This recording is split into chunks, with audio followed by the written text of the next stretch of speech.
Então, eu queria agradecer primeiramente o pessoal da banca que veio participar. Então, o Dr. Fabiano veio lá de Caxias, do IF Caxias, ele é o coordenador da metalurgia. O Dr. Jorge aqui, ele veio da FURC, ele é, na verdade, ele está... Qual é o nome? Foi Santo Antônio da Patrulha.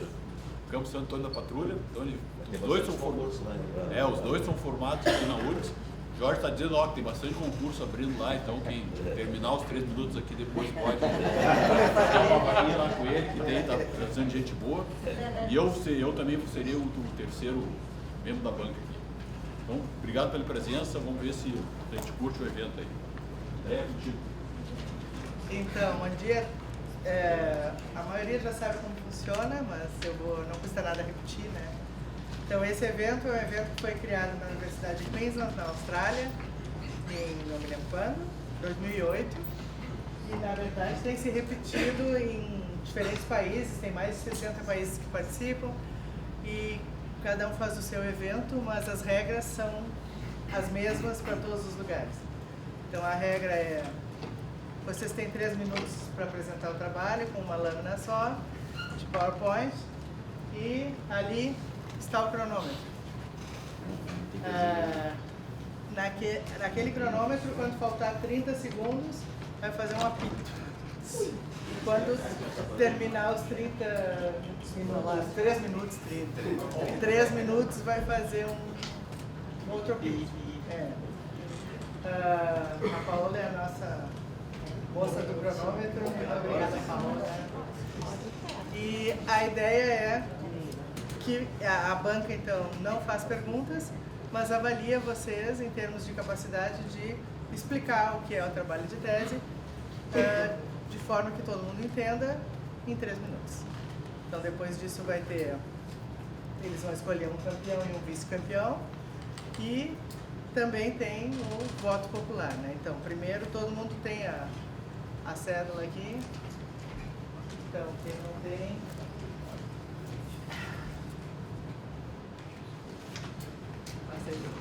Para quem não tem. A ideia é que vocês também vão escolher e só um candidato que vocês consideram que foi o melhor do dia. Então, isso aqui é a ordem de apresentação, a princípio, né? E só pode votar quem assistir todas as apresentações. Então, quem tem que sair por A, B ou C, não pode votar, ok? E ali, então, depois terminadas as apresentações, ali tem a urna, e aí vocês vão colocar o voto popular ali na urna, essa é a ideia. Se alguém precisar de caneta, tem caneta aqui. Passa a caneta ali. A outra questão é que a gente está sendo filmado e, a princípio, depois a gente vai ter, então... A gente está sendo filmado e, a princípio, depois vai ter, então, um registro desse evento para a gente colocar na página, não sei. Então, em função disso, ele pediu, como é teu nome? Gabriel. O Gabriel pediu que vocês fiquem perto da lâmina. Pode ser aqui em cima, onde vocês quiserem, mas para ele poder filmar a lâmina e vocês não podem ficar lá do outro lado, porque vai ficar meio difícil. Certo? Alguém tem alguma dúvida? Não? Uma sugestão, só tirar aquela cadeira que caiu na frente do slide. Tirar a cadeira. Só um slide. Deu? Não? Podemos começar, então? Então, Adalberto é o primeiro.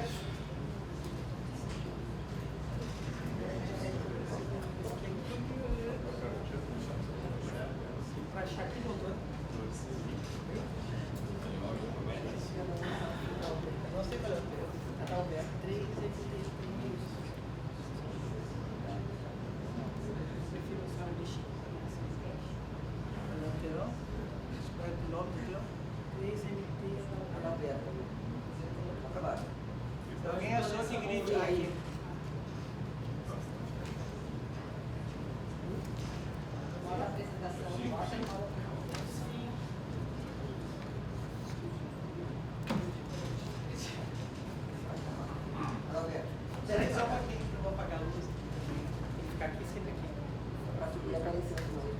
quiser ir na frente aqui, pode ir na frente também.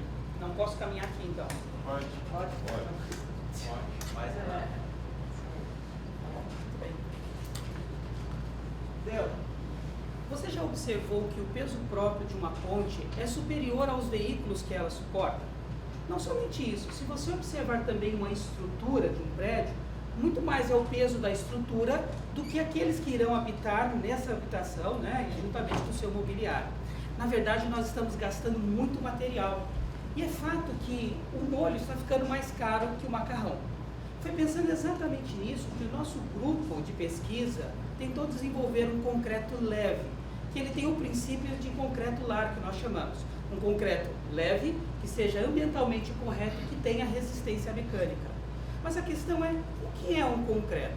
Dito de forma simples, um concreto nada mais é do que um composto que nós utilizamos o cimento, o agregado, areia e pedra, e a água como ativador. Mas esse cimento tem a novidade dessa pesquisa que estamos realizando. Nós não utilizamos a água.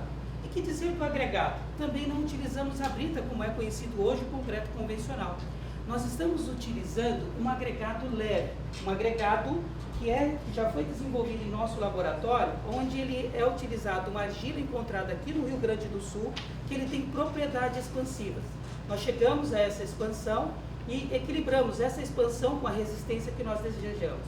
Temos então o agregado. E que dizer então do cimento? O cimento que nós estamos utilizando não é o cimento Portland como é conhecido hoje na sociedade. Nós estamos utilizando o cimento, utilizando a argila aqui mesmo do Rio Grande do Sul, uma argila caolinítica, que é aquecida a 700 graus, ela é rapidamente resfriada e utilizamos uma solução de silicato de sódio. Bem, diante disso, qual é a vantagem desse concreto que estamos utilizando? Afinal de contas, nós temos o cimento geopolimérico, como alguns conhecem, nós temos o agregado leve, e quando juntamos isso, temos o concreto leve.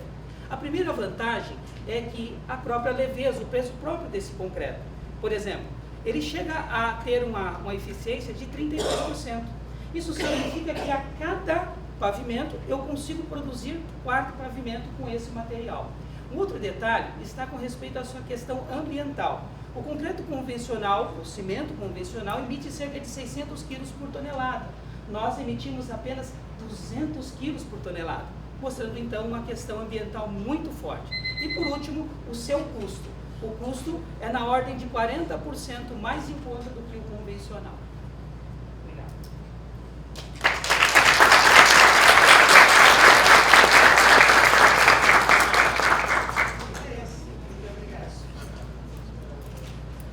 Vamos ao próximo. Adilado.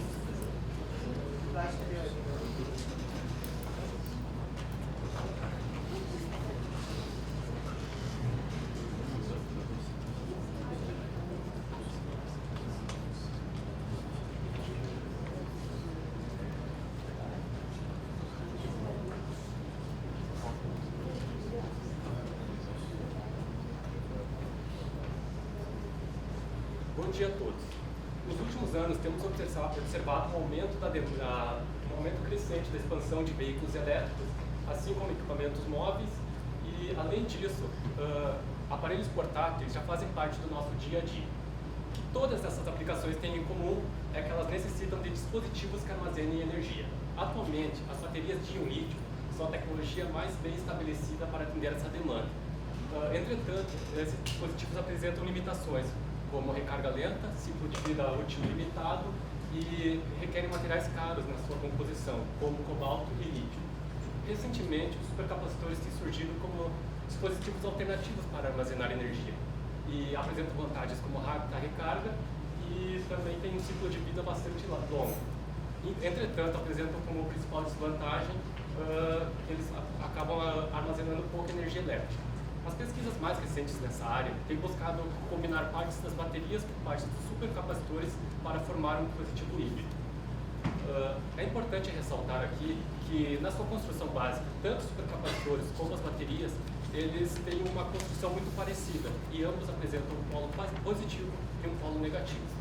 Na minha tese, para o polo positivo, eu estou propondo a utilização de carbono imposto por uma placa metálica, porque essa é a construção básica de um supercapacitor.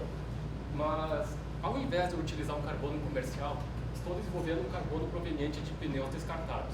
Porque, além de buscar uma contribuição tecnológica para a minha pesquisa, eu quero que ela cause um impacto ambiental positivo.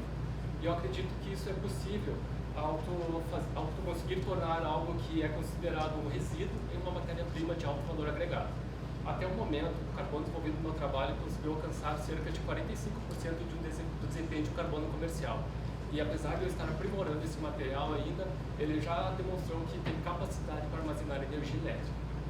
Já para o polo negativo, estou desenvolvendo materiais à base de nióbio, que além desses materiais apresentarem propriedades favoráveis para essa aplicação, o nióbio é uma importante matéria-prima para o Brasil, visto que o nosso país tem reservas substanciais desses elementos.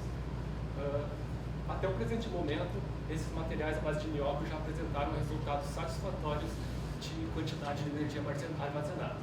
Por fim, na etapa final da minha tese, eu vou juntar esses dois materiais que foram construídos ao longo do trabalho para construir um dispositivo híbrido de armazenamento de energia com o intuito de atender às demandas que foram citadas no início da apresentação. Muito obrigado pela atenção.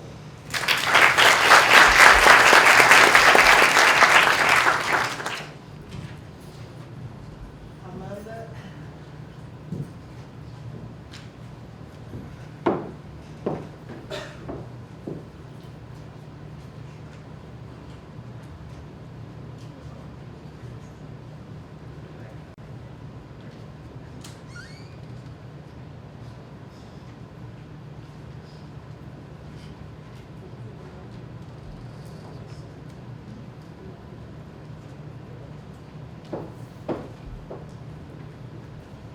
Bom dia a todos, meu nome é Amanda e meu trabalho de doutorado é sobre o comportamento mecânico e balístico de compostos laminados híbridos de aramida e vidro. Primeiramente, o que são materiais compósitos? São materiais compostos por uma matriz e um reforço.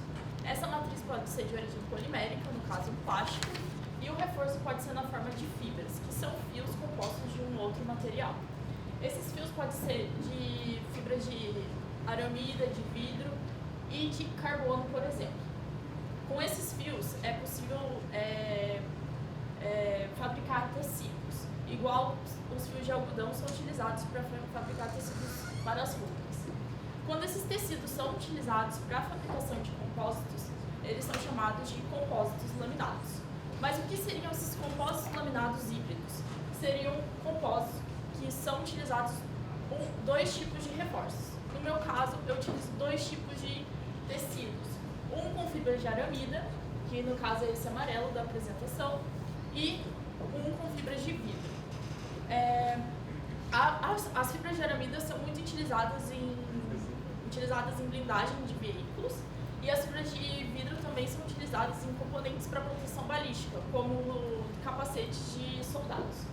Então, o efeito dessa hibridização, que é a utilização de dois tipos de reforços, junto com a sequência de empilhamento, que é como eu utilizo as minhas camadas desses tecidos, por exemplo, 2 camadas de tecido de Kevlar, 1 de vidro, pode gerar diferentes propriedades no meu material.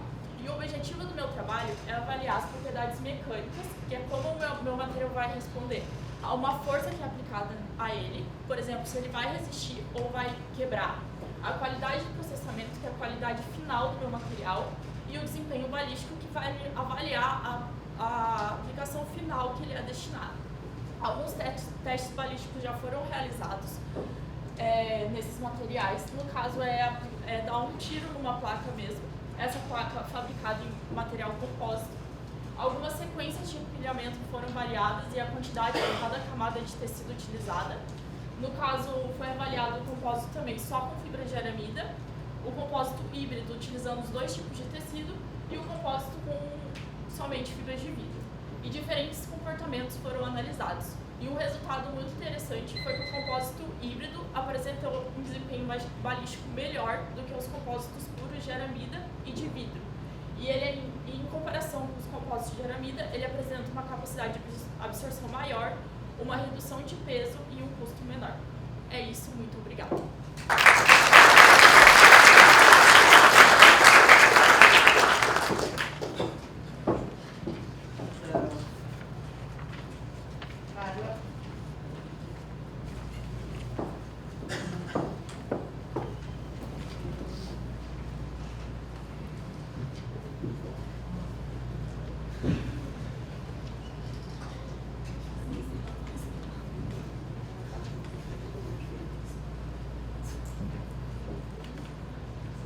Bom dia a todos. O meu projeto de pesquisa emprega duas tecnologias bastante inovadoras que estão sendo utilizadas para reutilizar o efluente no processo produtivo de uma indústria petroquímica. Bom, a indústria petroquímica, ela consome, em média, 24 milhões de metros cúbicos por ano. E, ao mesmo tempo, ela também gera uma quantidade enorme de efluentes, em torno de 6 milhões de metros cúbicos por ano. Diante esse efluente, então, ele é aspergido no solo. Então, a indústria petroquímica ela está buscando por novas tecnologias para reutilizar o seu efluente no processo produtivo. Se fez um estudo interno, a empresa ela consegue economizar, com o reuso do seu efluente, 750 mil reais por ano, ela consegue economizar com o seu reuso de efluente. Esse estudo foi feito recentemente na indústria petroquímica aqui do sul do Brasil. Bom, o tratamento convencional atualmente utilizado, ele não permite esse reuso. Por quê? Porque os parâmetros ainda estão acima do permitido para reutilizar o efluente no processo produtivo, como em caldeiras e em torre de resfriamento, é exigido um parâmetro menor. Bom, então surgem as novas tecnologias. A osmose reversa é uma tecnologia bastante inovadora para o tratamento de efluentes. Essa tecnologia ela emprega uma membrana semipermeável, ou seja, permeável ao solvente e impermeável ao soluto. Então ela passa somente água por essa membrana. E assim eu tenho um permeado, que é uma água ultra pura, que eu posso utilizar no processo produtivo, mas ela apresenta uma desvantagem. Como todos os processos de separação por membranas, tem um concentrado. E esse concentrado, ele não pode ser descartado no meio ambiente, porque ele contém altas concentrações de contaminantes. Bom, e esse concentrado, eu tenho 50% nessa tecnologia, 50% de permeado, 50% de concentrado. E o que fazer com concentrado? Então, uma outra tecnologia que é a destilação por membrana, que é uma tecnologia bastante inovadora aqui no Brasil. Eu acho que eu sou uma das pioneiras que estão trabalhando com essa tecnologia. Então, essa tecnologia, a destilação por membrana, também emprega uma membrana semipermeável, hidrofóbica. Por essa membrana passa somente vapor. E assim eu tenho uma água ultra pura sendo gerada. Então, eu tenho nessa tecnologia um descarte zero de efluentes e eu consigo, e uma água de alta qualidade que eu consigo reaproveitar na minha indústria. Muitos perguntam, destilação por membrana eu tenho que aquecer o efluente. Mas, como o calor residual da indústria é bastante, eu consigo reaproveitar o calor residual na própria indústria petroquímica. Obrigada a todos pela atenção.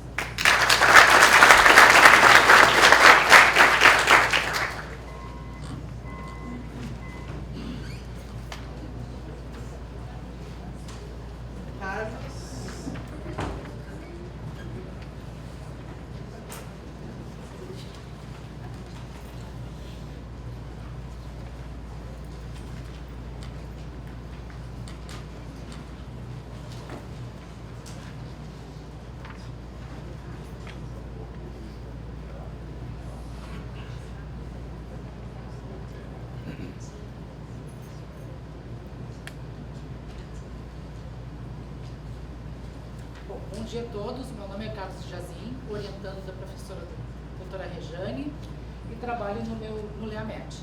Então, no meu trabalho eu vou trabalhar com dois tipos de resíduos, o resíduo orgânico compostável e o resíduo inorgânico, que é a areia de fundição, que é utilizado como molde para a produção de peças metálicas.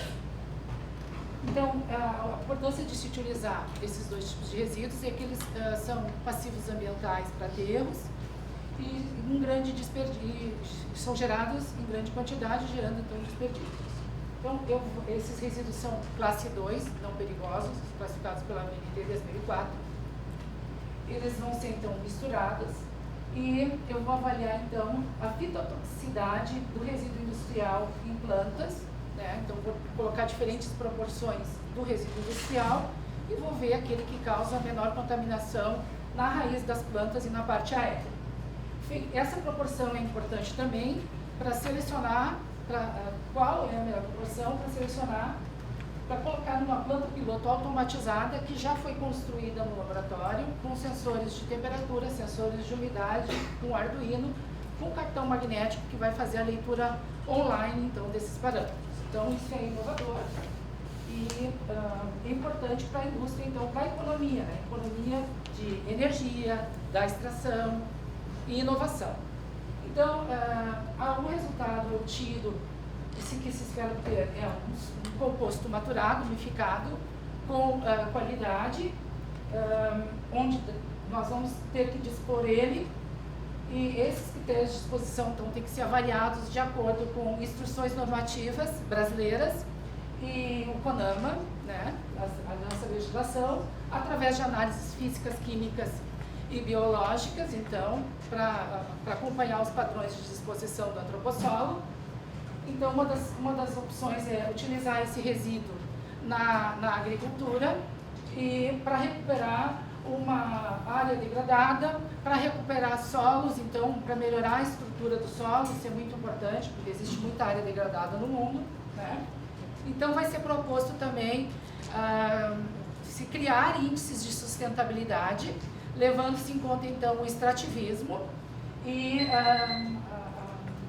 a reciclagem. Era isso, muito obrigado pela atenção.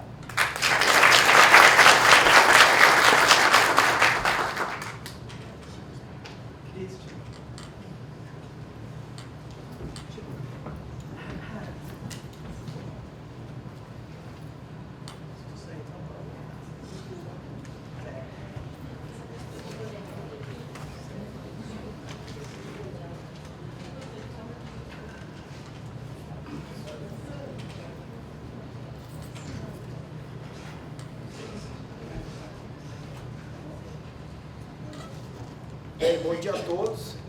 Meu nome é Christian, meu orientador é o professor Carlos Fortes, e meu trabalho é sobre fragilização de hidrogênio em juntas soldadas por fricção e mistura mecânica do ácido inoxidável superduplex. Então, como introdução e motivação, tá?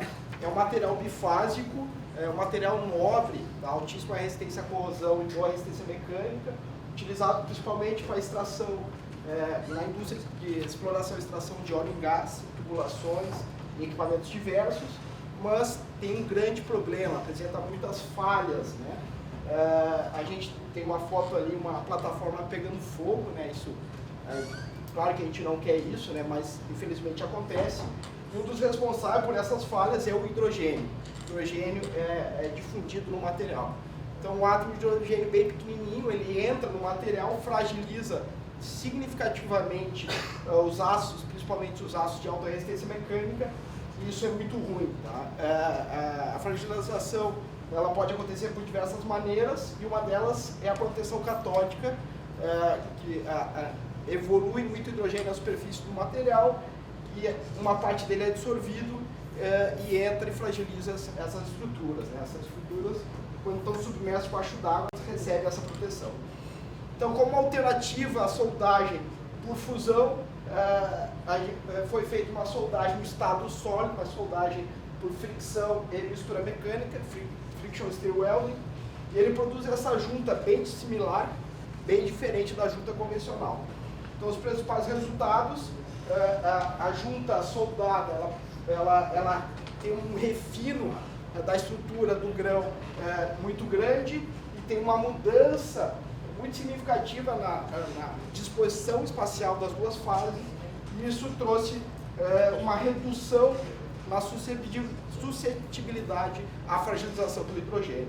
Então, a maior fragilização foi no metal base, na orientação longitudinal, 92%, e a solda apresentou uma fragilização de 53%. Então, essa soldagem alternativa, a soldagem por fusão, se mostra uma alternativa, uma solda alternativa interessante, né, uma maior resistência à fragilização pelo hidrogênio. Obrigado, é isso aí.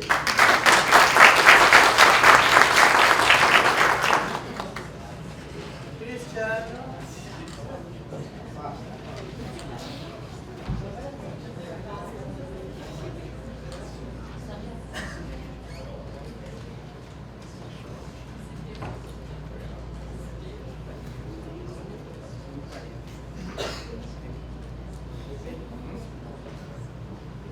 Ok, bom dia a todos. Meu nome é Cristiano. O título do meu trabalho é Adaptando o Comportamento Mecânico em Cilindros com Reforços Locais, combinando Filament Wide e Tailored Type Replacement. Então, estruturas cilíndricas compostas são muito utilizadas nos mais diversos setores da indústria, como, por exemplo, indústria aeroespacial, indústria marítima e indústria de energia, como, por exemplo, carcaças de foguete, tubulações e tanques de armazenamento. Um dos métodos mais adequados para a fabricação desse tipo de estrutura é o filament wire ou enrolamento filamentar.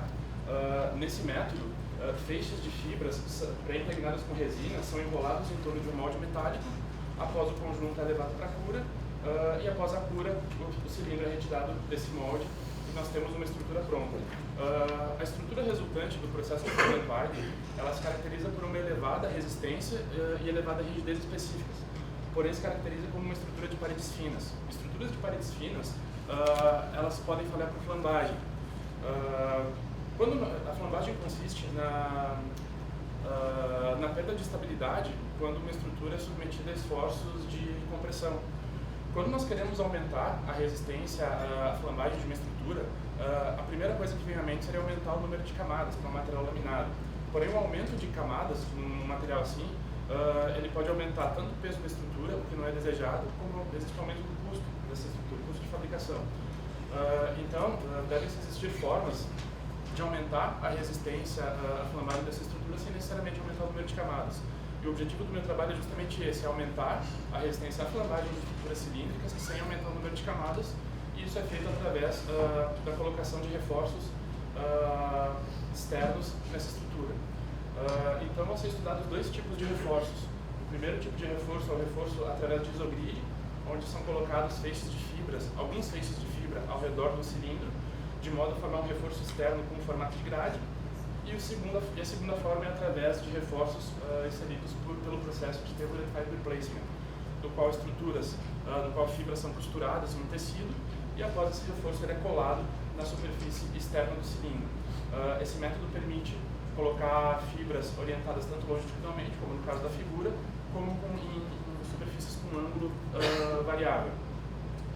O trabalho está em fase inicial, no entanto, algumas amostras com isogrid já foram fabricadas e espera-se, com essa pesquisa, estudar formas de aumentar a resistência à flambagem em cilindros, sem necessariamente aumentar o número de camadas, tendo assim uma estrutura mais leve. Era isso, muito obrigado.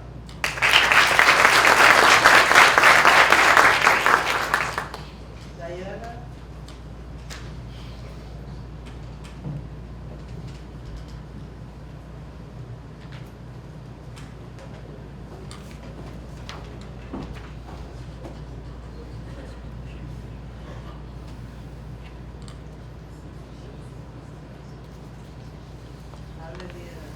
A pasta. Na direita, embaixo. Área de trabalho.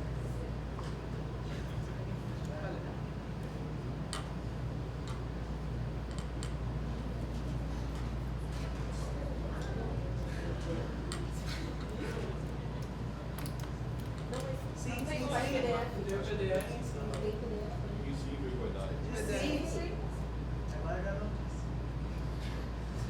Espera aí, vou pedir de novo. Sim. A seta no PDF, ela ficou um pouco torta quando eu trouxe a minha. Aí eu coloquei os dois.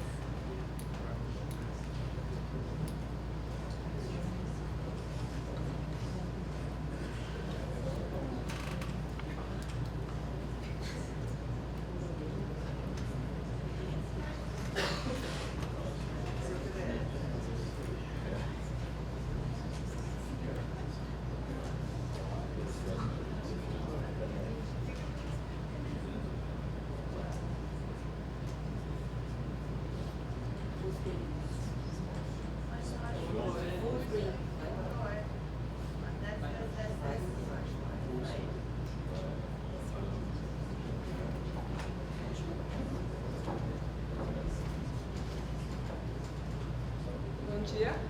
Então, meu trabalho é sobre revestimentos peridurofóbico. O porquê desse trabalho, uma das grandes causas perda econômica gerada no Brasil é devido à corrosão que é apresentada principalmente em estruturas metálicas. Em torno de 4% do PIB brasileiro ele é perdido para ter a manutenção ou reparar as perdas que são geradas através da corrosão. E por que utilizar um revestimento superhidrofóbico através da pintura convencional, que é o mais usual hoje em dia? Então, o revestimento superhidrofóbico ele é justamente o ângulo formado entre a superfície sólida e a gota líquida. Esse ângulo ela permite que a gota ela deslize facilmente sobre a superfície ou o material que estiver em contato. E pode acabar prevenindo as grandes perdas que são apresentadas em tubulações em navios. E essa propriedade, além de não apresentar uma levedade da superfície, ela também apresenta uma elevada resistência à corrosão, aumentando até 6 vezes a escala de corrosão quando comparada com uma superfície metálica sem revestimento. E além da corrosão, ela também apresenta outras propriedades que são bastante utilizadas atualmente, estão em alta, que é a formação de gelo. Ela anti-icing, evita a formação de gelo, principalmente em asas de avião. Anti-fouling, que ela previne a aderência de micro-organismos em embarcações e navios, além das propriedades de antiaderência e autolimpeza, que é quando joga alguma sujeira sobre uma superfície, ela escorre automaticamente devido a esse alto ângulo de contato que é gerado a partir da gota e da superfície. Aqui é só uma gota do meu trabalho, que eu consegui um ângulo de 165, e uma gota, para ser definida superhidrofóbica, ela tem que ser acima de 150 graus. É isso aí, obrigada. Daniel.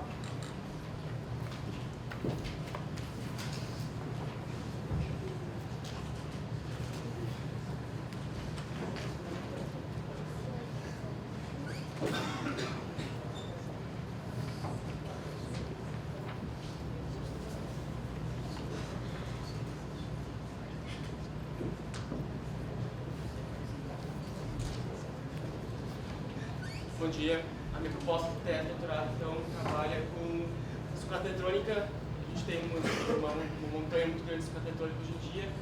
Especificamente, trabalho com um HD de computador, uma parte pequena, porém muito importante nesse monte de sucata eletrônica. Dentro do HD, a gente tem um ímã de neodímio ferro-boro. Esse ímã, hoje em dia, é muito importante, principalmente na parte da energia eólica. Esse ímã ele possui 3 elementos terras raras, muito importantes hoje em dia, que são neodímio, distrósio e praseodímio. Por que eles são tão importantes hoje? O governo americano e a União Europeia classificaram esses elementos críticos, em função, principalmente, do monopólio chinês, que detém a maioria da produção desses elementos. Isso faz com que os preços desses elementos tenham um valor muito alto, e essa junção desses 2 fatores faz com que a oferta seja prejudicada. O que fazer em relação a isso, então? A minha proposta de tese veio ao encontro disso, tentar achar uma maneira, por meio de processos pirometalúrgicos e hidrometalúrgicos, para tentar reciclar e recuperar esses elementos e fazer com que eles retornem, então, ao ciclo de vida deles. Então, a tese trabalha com parâmetros tentando maximizar a eficiência e diminuir custos em processos hidrometalúrgicos e pirometalúrgicos, também na precipitação. Então, com essa junção de processos, eu chego numa matéria-prima, no produto final, que é o terra rara isolado, e assim ele pode ser inserido novamente na indústria química para produzir um novo ímã.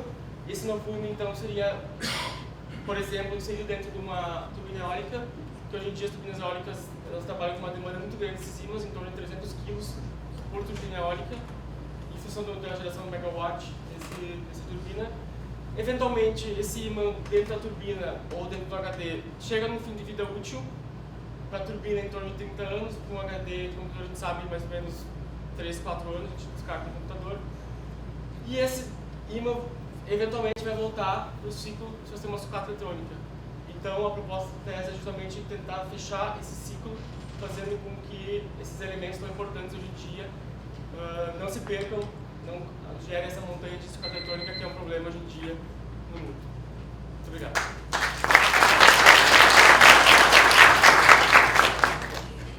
Diego.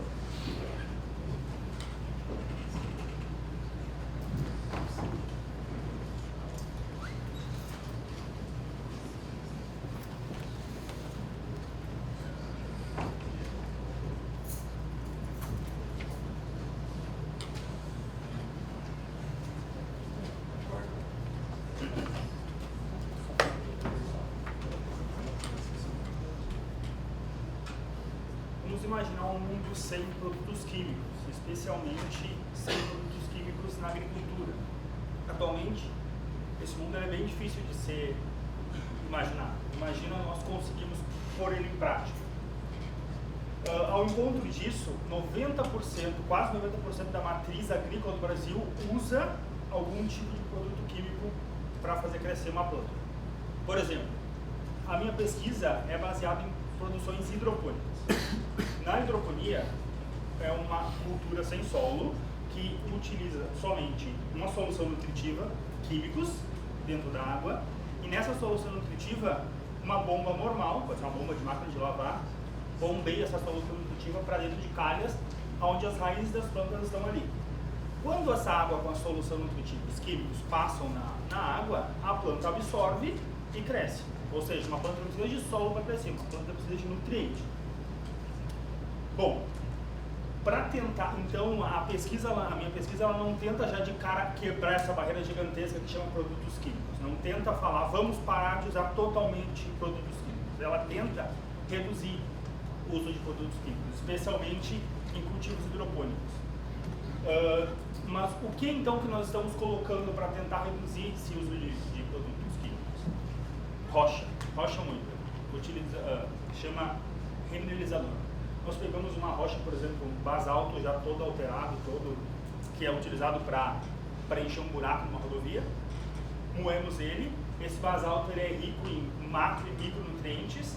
Quando esse pó de pedra entra em contato com a água, acontecem algumas reações químicas, e quando essa água com esse pó é bombeada para raízes das plantas, as plantas conseguem absorver o ferro, o potássio que tem nesse mineral e crescem. Então, o que eu consigo fazer? Introduzindo um mineral moído, que é muito barato, o preço da tonelada é ridiculamente barato, eu consigo reduzir, os nossos primeiros testes nós reduzimos 40% da adição de produtos químicos. Só para ter uma noção, no cultivo hidropônico comercial normal, eu utilizo mais de 10 produtos químicos.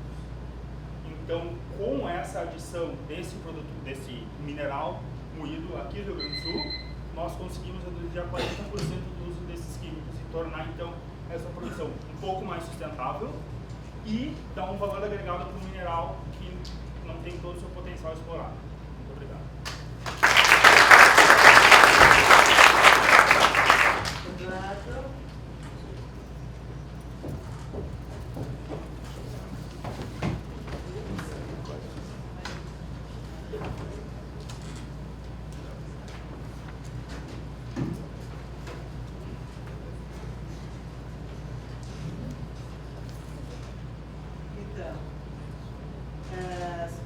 Quando estiver na metade, a gente vai fazer uma pausa de 5 minutos para ir ao banheiro.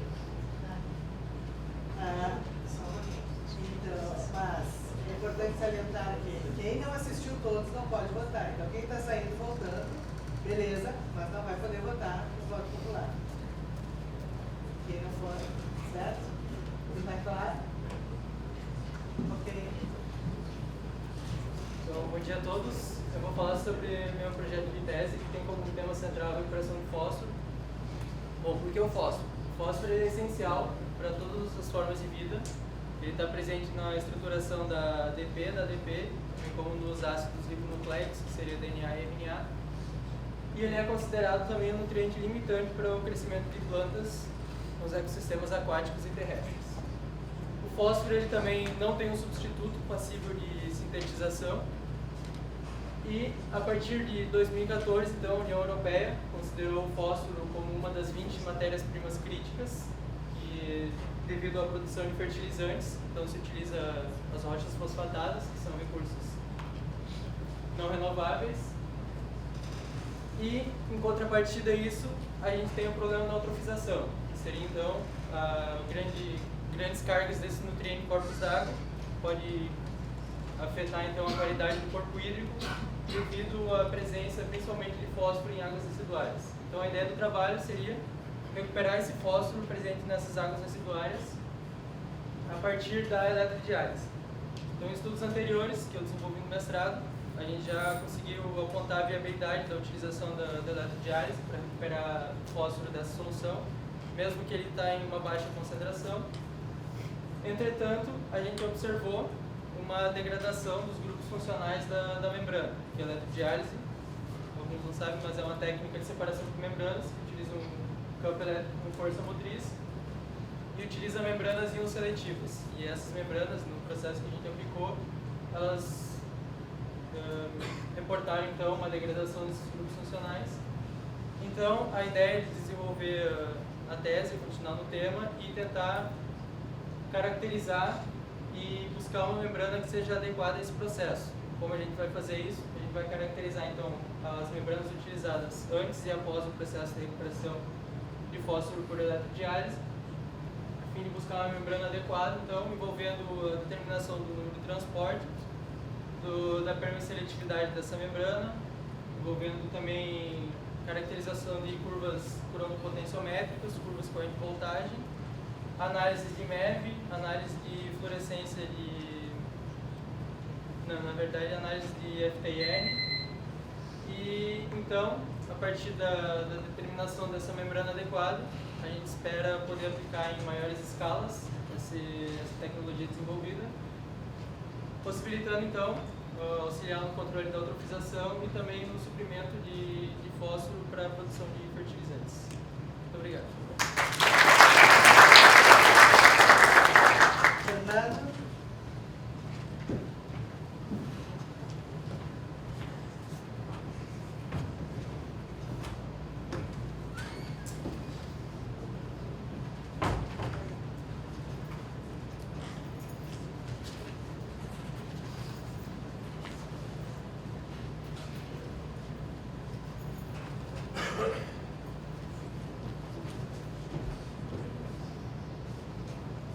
Bom dia, eu sou o Fernando e eu trabalho no laboratório Labiomate aqui na URGS.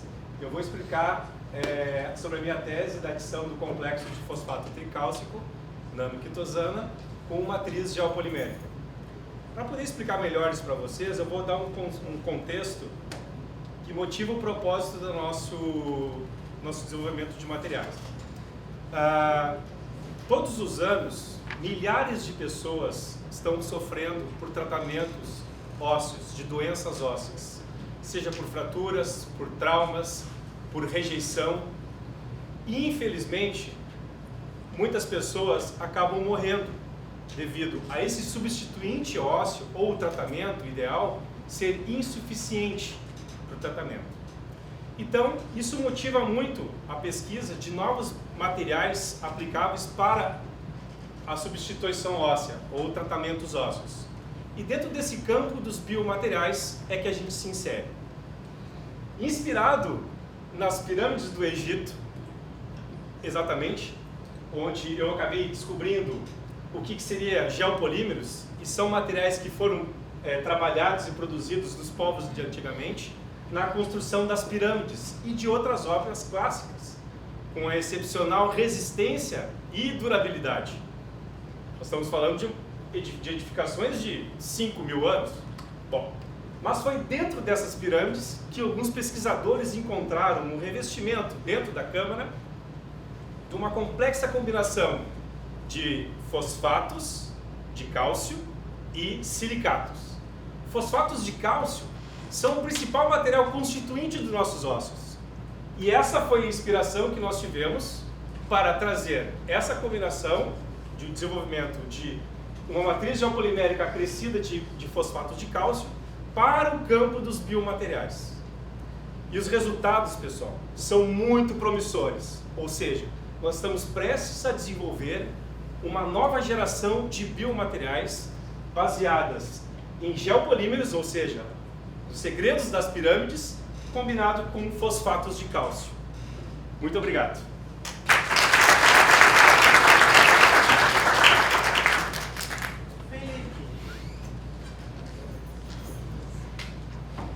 Felipe não está? Jordânia, então.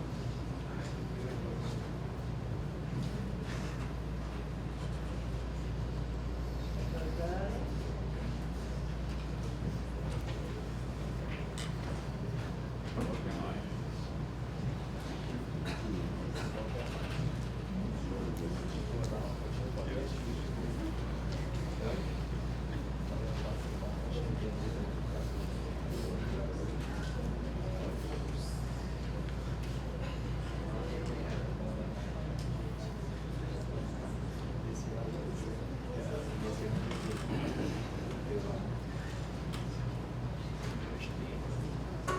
Bom dia a todos, meu nome é Jordano Praza Bernardes, eu sou aluno de orientação da professora Madalena, professora Ruth do Lamon, e hoje eu vou apresentar para vocês a proposta da minha tese, que é com relação à estrutura, propriedade e processamento de blendas compatibilizadas de PLA e TPE, em 3 minutos. Bem, é inegável o uso dos plásticos no nosso cotidiano. Eles são muito simples, materiais extremamente práticos, leves e atraentes ao uso. Desde o nosso vestiário, nossos calçados, até situações mais complexas, como componentes da indústria automobilística ou aeroespacial. Então, há um grande também descompasso em função do uso do plástico, quer dizer, um grande volume de produção e, ao mesmo tempo, um problema em tratar o pós-consumo desse plástico. Então, há um grande problema com a geração, o descarte inadequado, muitas vezes, gerando um largo volume e larga produção desses materiais. Então, os cientistas, diante disso, perceberam o que pode ser feito. Afinal, a gente não pode deixar de usar os plásticos em função do seu grande uso, né? Eles começaram a observar que a biomassa também oferece uma possibilidade interessante e atrativa, e através da síntese de algumas substâncias é possível a produção de polímeros biodegradáveis, como por exemplo o PLA, que é um dos principais polímeros biodegradáveis. O PLA é muito interessante porque ele já consegue ser uma substituição parcial para alguns usos no cotidiano de plásticos de origem petroquímica, como polietileno e polipropileno, parte de sacarias, copinhos, embalagens e até impressão 3D. Então poderia se pensar, bem, resolvido o problema da humanidade. Se os plásticos biodegradáveis conseguem isso, então para que utilizar os polímeros petroquímicos? Bem, o problema dos plásticos biodegradáveis é o alto custo, muitas vezes a fragilidade. O caso do PLA é bem esse. Um material muito interessante, mas é muito frágil e é caro. Uma das alternativas é através da produção de blendas com materiais flexíveis, como o caso do TPE, elastomers termoplásticos. Diminui-se o custo, diminui-se a rigidez e ganha-se em tenacidade. Entretanto, em função da diferença da estrutura química entre esses materiais, os resultados mecânicos não são tão interessantes. Então é necessário a utilização de uma substância chamada agente de compatibilização, que atua na interface e melhora a transferência de esforços. A proposta da minha tese foi trabalhar como o processamento, a dispersão das fases, a viscosidade e a interação entre as fases consegue explicar o comportamento térmico, mecânico e morfológico de blendas de PLA transficadas. A proposta disso é desenvolver um material que apresenta potencial para apresentar propriedades mecânicas superiores às encontradas em polipropileno isotático e alguns polietilenos também, visando aplicações de injeção, como por exemplo brinquedos, invólucros e outros componentes também. Muito obrigado. Bom dia. Henrique.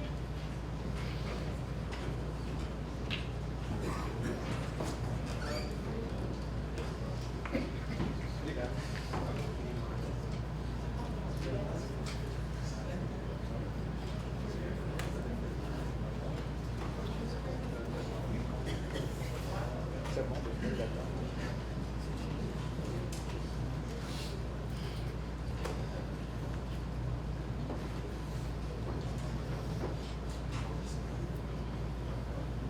dia, pessoal. Meu nome é Henrique, faço doutorado em FTN, orientado pelo professor Jorge Rubio.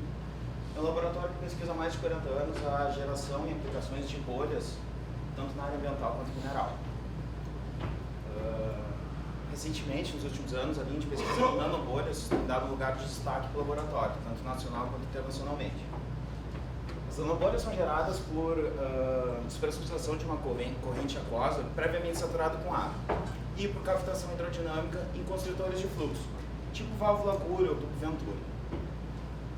Esse fenômeno acontece em vasos saturadores ou em bombas multifásicas especiais. Após a geração das bolhas, as bolhas maiores, as micro e as macro bolhas, elas ascendem à superfície, abandonando essa dispersão aquosa e deixando um sistema que contém somente nanobolhas. Usando essa técnica NTA, que usa uma câmera de alta resolução, um raio laser e a equação de Stokes-Einstein, é possível medir a concentração e o tamanho dessas nanobolhas.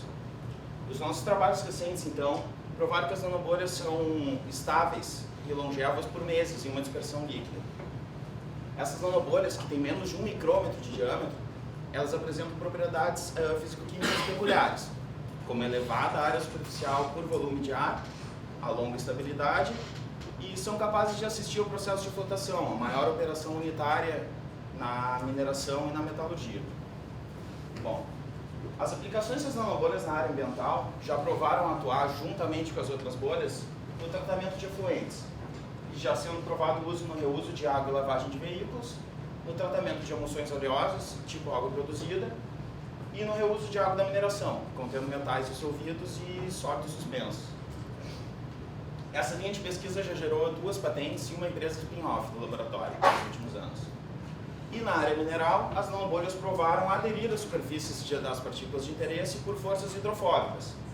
Bom, essa propriedade aqui tem gerado muito interesse da indústria produtiva e os projetos em andamento hoje são da flotação mineral assistida por nano e microbolhas na recuperação de rejeitos de minério de ferro, com a Vale, e na concentração de nióbio lá na CBMM. As rotas investigadas são o condicionamento da polpa mineral de nanobolhas e da injeção de micro e nanobolhas diretamente na coluna de flotação ou na água de diluição dessa polpa mineral. Esse ano ainda o LTM publicou um artigo review com mais de 160 artigos e abordando as técnicas de geração, as propriedades e os resultados experimentais obtidos na área de nanobolhas. E eu espero que a minha tese, que está completando 2 anos em março, seja uma contribuição para essa linha de pesquisa. Obrigado. Jéssica.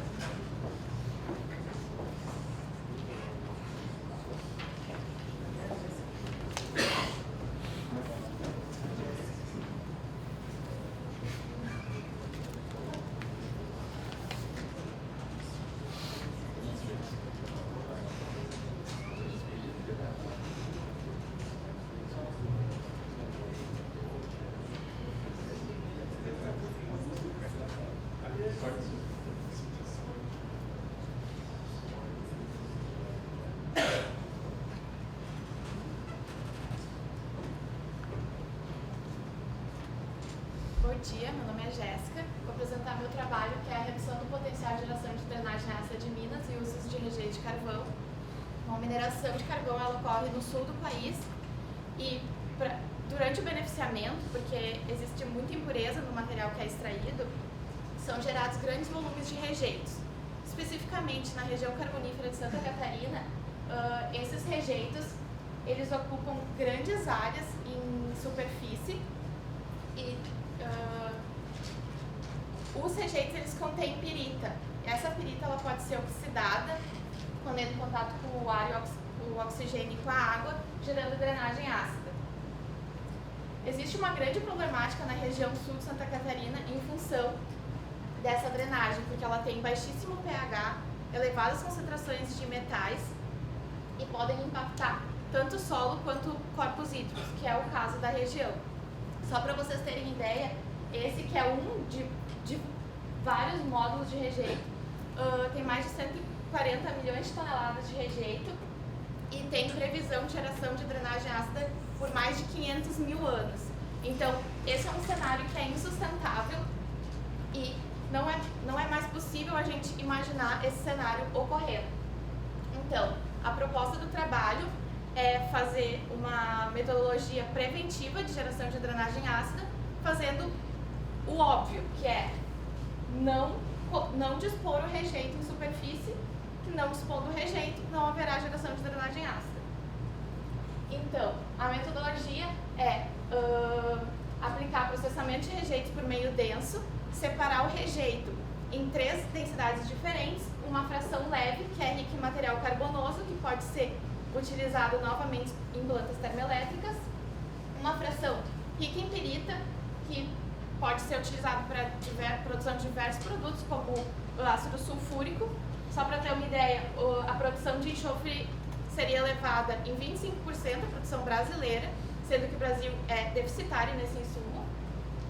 E a fração intermediária, ela tem reduzido o potencial de geração de acidez, pouquíssimo enxofre e é basicamente minerais inertes, ou seja, ela poderia ser utilizada misturada a materiais orgânicos, como lodo de estação de tratamento de esgoto, para criar um substrato tipo solo para crescimento vegetal. Esse substrato ele pode ser utilizado para a recuperação das próprias áreas já degradadas na região. Então, esses resultados já foram todos publicados em artigos e faz parte da minha tese que eu vou defender com os 3 artigos resumidos aqui. Muito obrigada.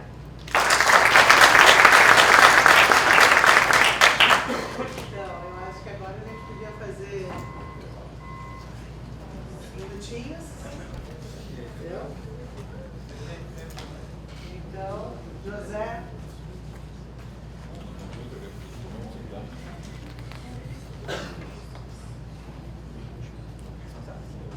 Bom dia, pessoal.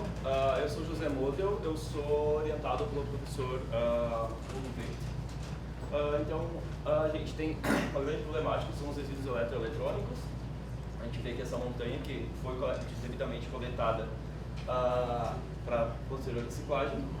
Dentre delas existe, sei lá, micro-ondas, TV, computadores. Dos grandes usos que a gente tem hoje são os smartphones. Os smartphones funcionam, uma grande parte deles, quase todos eles funcionam à base de uma bateria de uma tecnologia que é de íons de lítio. Essas baterias, depois de um período de 2 anos, elas ficam obsoletas, elas perdem a sua capacidade de carga. E daí, então, a gente tem que dar um destino correto a esse material. Se tiver um destino incorreto, acaba poluindo o meio ambiente, tem resíduo tóxico. Ou então a gente, além de não poluir, tem 2 vias, além de não poluir o ambiente, tem o interesse de recuperação desse material de valor, que no caso do meu estudo é o lítio e o cobalto na composição das baterias. No meu trabalho eu coletei várias baterias de lojas de assistência técnica. Eu escolhi as 5 marcas e modelos que mais em maior quantidade. Desmontei elas manualmente para fazer a caracterização de cada material. Aqui eu tenho a carcaça, que é 99% alumínio. Eu tenho a folha do cabo, que é uma base de alumínio, e onde está depositado o meu material de interesse, que é o óxido de lítio e cobalto. A folha do ânodo, que é de cobre. E tenho o material de composição, grafite. Depois disso, então, isso foi feito a desmontagem manual só para caracterização. Para o meu processo, eu pego todas as baterias, moo ela, trituro, então passa um processamento mecânico. E no processo, até então, os estudos que se tem, ela vai para o processo hidrometalúrgico, por lixiviação e dissolução em ácido. O meu estudo consiste em melhorar a recuperação do meu material de interesse, o lítio e o cobalto, por um pré-tratamento. Esse pré-tratamento consiste em adicionar um líquido iônico, que ele vai facilitar o desprendimento do meu material de interesse, que é o óxido de lítio e cobalto, da folha de alumínio. O que acontece? Esse óxido, ele é um pozinho, então ele não tem aderência. Para aderir ele à minha folha, ao meu cátodo, eu uso um PVDF, que é um polímero à base de flúor, para aglutinar o meu pó e grudar na minha folha. então, na lâmina suporte. Então eu uso esse pré-tratamento para se desprender e facilitar no processo de lixiviação. E essa é a minha...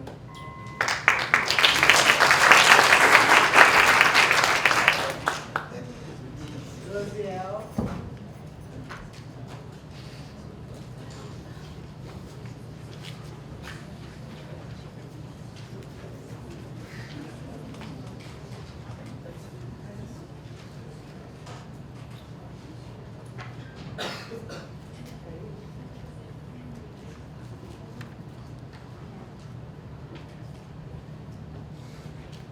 Bom dia.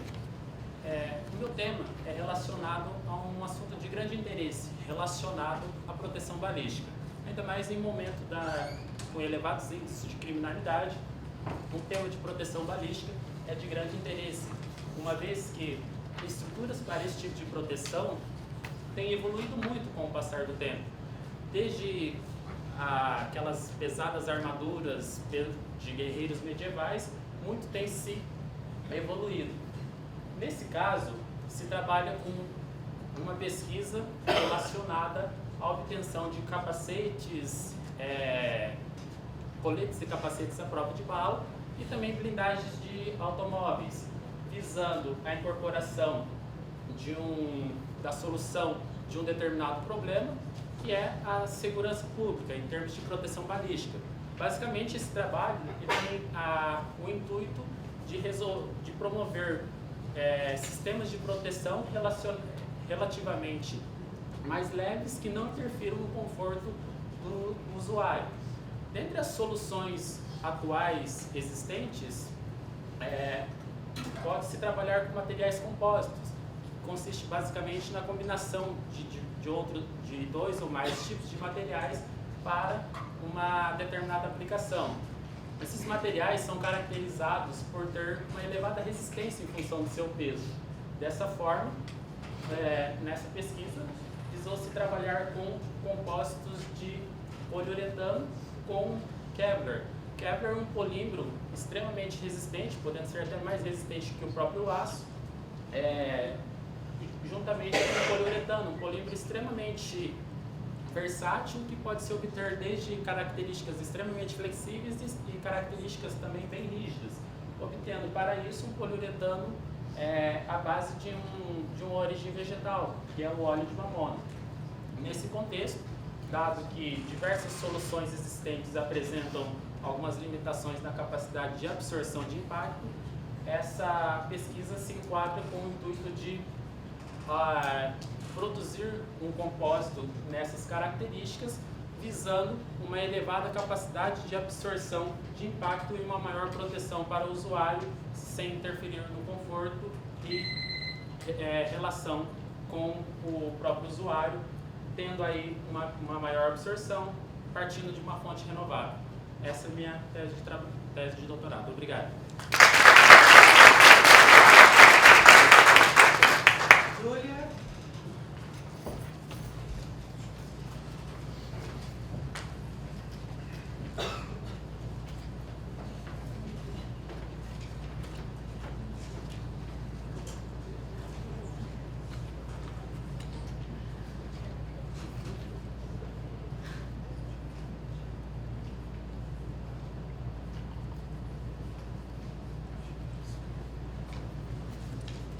Bom dia.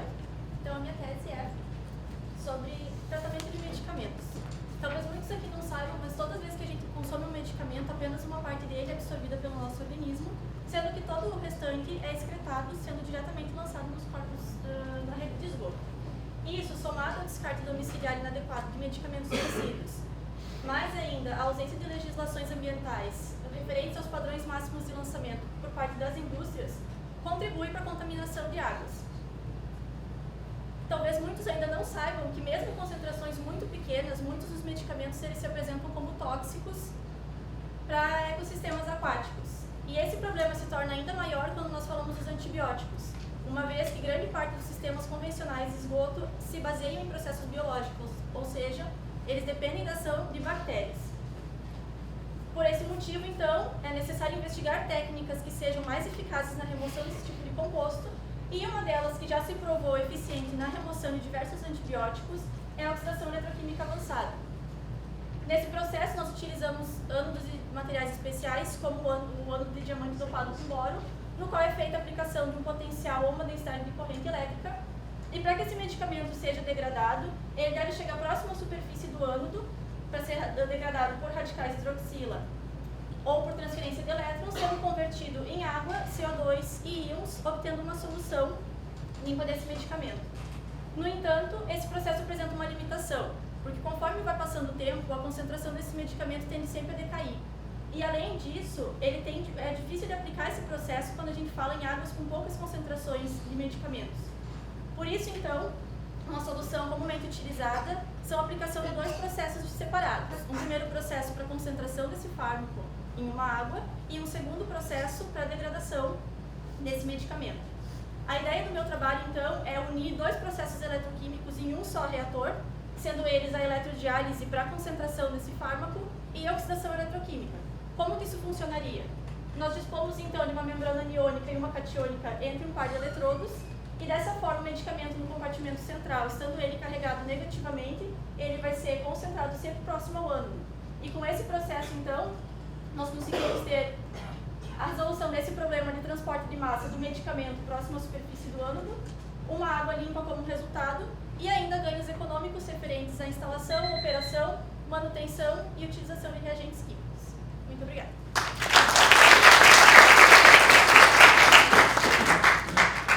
Luciana.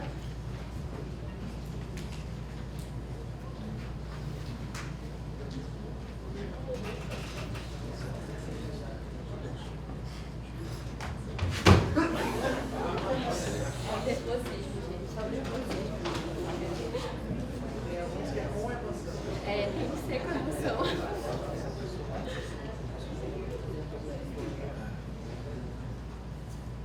O que aconteceu? Não veio o 20 daí? Lucas não veio. Ah, tá.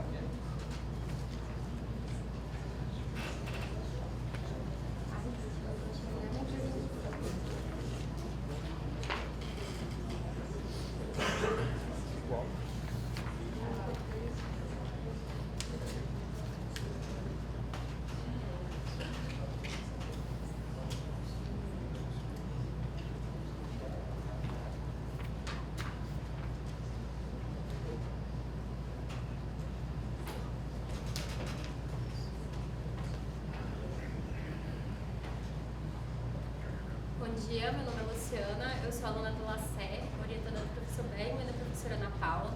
O meu doutorado é sobre polimorfismo e reatividade do C3S. Para começar a minha apresentação, eu faço um questionamento. Vocês sabem me dizer qual o material mais consumido no mundo?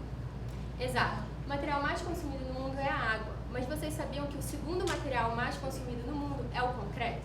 O concreto é a mistura da pedra, do cimento, da areia e da água, onde o cimento é o principal constituinte, pois é ele quem garante as propriedades do concreto. O cimento é essencial para o desenvolvimento de toda a infraestrutura de um país, pois ele é a base para a construção de casas, escolas, hospitais, rodovias, dentre outros. No entanto, o cimento apresenta na sua produção grandes impactos ambientais. Cerca de 7% da emissão de gás carbônico do mundo é vinda da produção do cimento.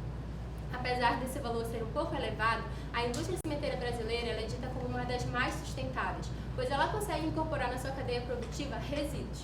Esses resíduos são incorporados desde a produção, na formação do cimento, ou na geração de energia. No entanto, a utilização desses resíduos, eles não levam em consideração a composição química, apenas o seu potencial em gerar energia. Dessa forma, fica um questionamento. Será que ao incorporar esses resíduos na queima do cimento, eu não vou alterar as propriedades do meu cimento? Para responder esse questionamento, a gente precisa conhecer um pouquinho mais sobre o cimento. O cimento é produzido a partir do calcário, da argila, de adições, e ele é queimado a uma temperatura de até 1450 graus. Depois de queimado, ele forma até 4 constituintes principais, onde C3S é o mais importante, pois ele é quem garante as propriedades mecânicas do meu cimento. Além disso, ele corresponde ao principal volume, que é entre 60% e 70%. Ele também é encontrado em 7 formas diferentes, em que eles são classificados em baixa, média e alta temperatura. Cada forma encontrada apresenta uma reatividade diferente, não sendo essa a que eu vou encontrar depois que eu utilizar esses resíduos. Quando eu utilizo esses resíduos, eu incorporo impurezas, fazendo com que se origine de uma ou duas formas, não sendo essa mais reativa. O meu doutorado, ele visa estudar qual tipo de resíduo, a quantidade de resíduo e essa temperatura para que eu consiga produzir esse cimento mais reativo. Reatividade é uma propriedade de qualidade no meu cimento, pois é ele quem garante as propriedades mecânicas. Com essa produção, eu consigo reduzir a minha temperatura de queima de 1450 graus para 950 graus, reduzindo a minha energia de queima. Dessa forma, quando eu consigo reduzir a energia de queima, eu reduzo a emissão de gás carbônico. Além disso, eu torno a minha produção mais limpa e sustentável. Muito obrigada.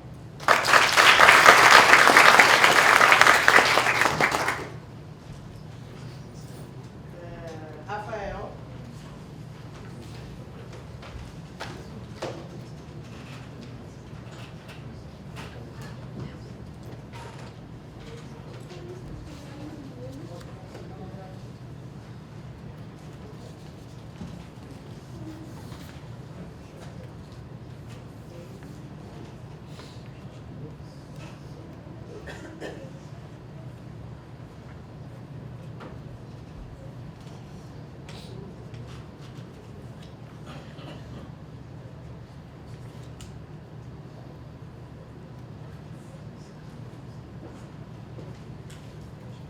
Bom dia, meu nome é Rafael Luciano Dalci, eu sou orientando do professor Alexandre da Silva Rocha e a proposta da minha tese é avaliar a influência da nitratação a plasma sobre as propriedades do desgaste de engrenagens forjadas em aço vainítico de resfriamento contínuo.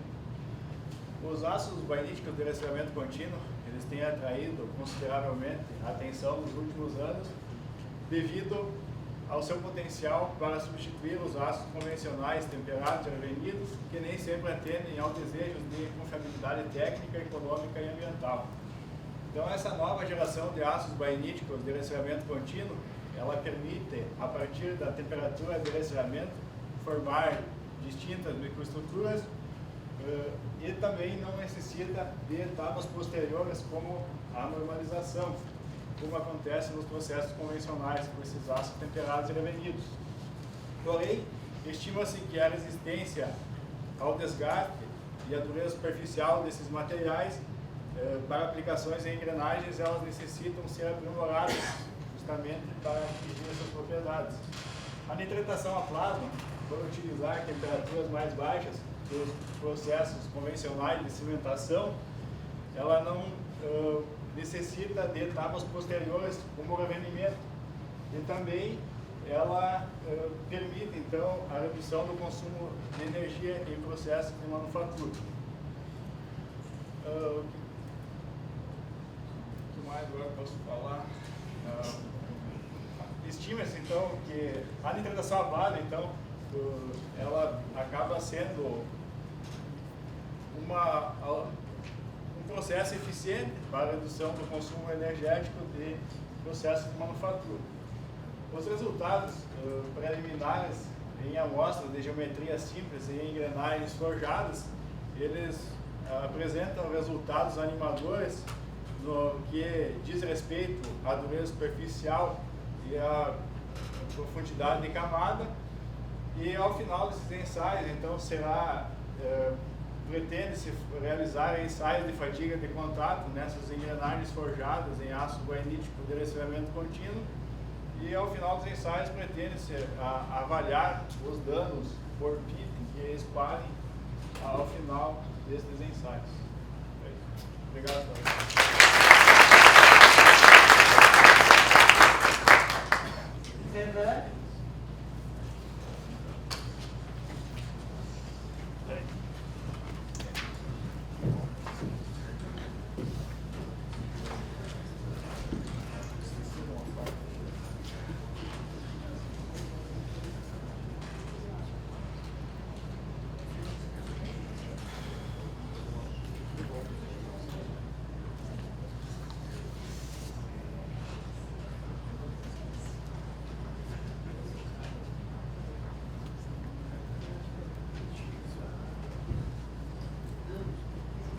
Bom dia. Na exploração de óleo e gás realizada em alto mar, o transporte do óleo do fundo do mar até a plataforma flutuante é realizada por meio de tubulações rígidas que precisam resistir a alta temperatura, alta pressão e também a toda a corrosividade do fluido que está internamente. Para isso, as indústrias utilizam tubos bimetálicos que são responsáveis por garantir uma resistência mecânica ao meu tubo, a toda a minha estrutura, e também ter uma resistência à corrosão interna. Esses tubos são fabricados na minha parede externa por, normalmente, aços ao carbono, que são responsáveis por garantir a resistência mecânica, e internamente eles têm uma camada de material resistente à corrosão, normalmente ligas de aço inoxidáveis ou então ligas à base de níquel. Mas para conectar a minha plataforma até meu posto de produção, eu preciso ter uma quantidade de tubos muito grande, e toda essa estrutura é montada a partir de soldas circunferenciais. Essas soldas são realizadas por procedimentos de soldagens tradicionais por arco elétrico, que normalmente elas acabam sendo regiões críticas da minha estrutura, pois na região de solda eu tenho tensões residuais trativas, eu posso ter defeitos, formação de defeitos, e ainda também eu posso ter problemas relacionados à microestrutura bruta de fusão, que acabam reduzindo as propriedades mecânicas e propriedades de corrosão do meu material. A minha tese propõe substituir essas soldas por arco elétrico pela solda por fricção, friction stir welding, que é uma solda em estado sólido, que acaba removendo esses problemas citados anteriormente, e até o momento eu já consegui fazer 4 soldas em chapas de 7 mm cladeadas, chapas de aço STM 572, cladeadas com Inconel 625, e na caracterização preliminar dessas chapas a gente conseguiu atingir propriedades mecânicas superiores ao material base estudado até o momento. E os próximos passos agora é aplicar esse procedimento em chapas de aço API 625, chapas de aço API 65, cladeadas com Inconel 625. Obrigado. Roberta.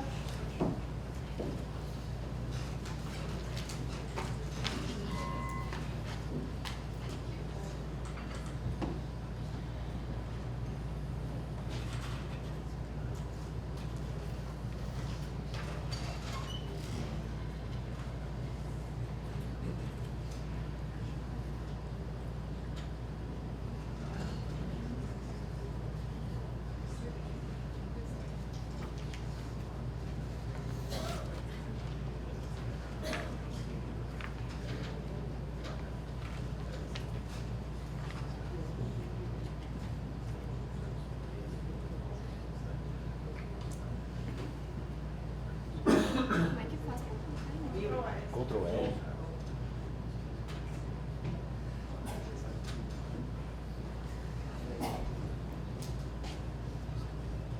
Bom dia a todos, meu nome é Roberta.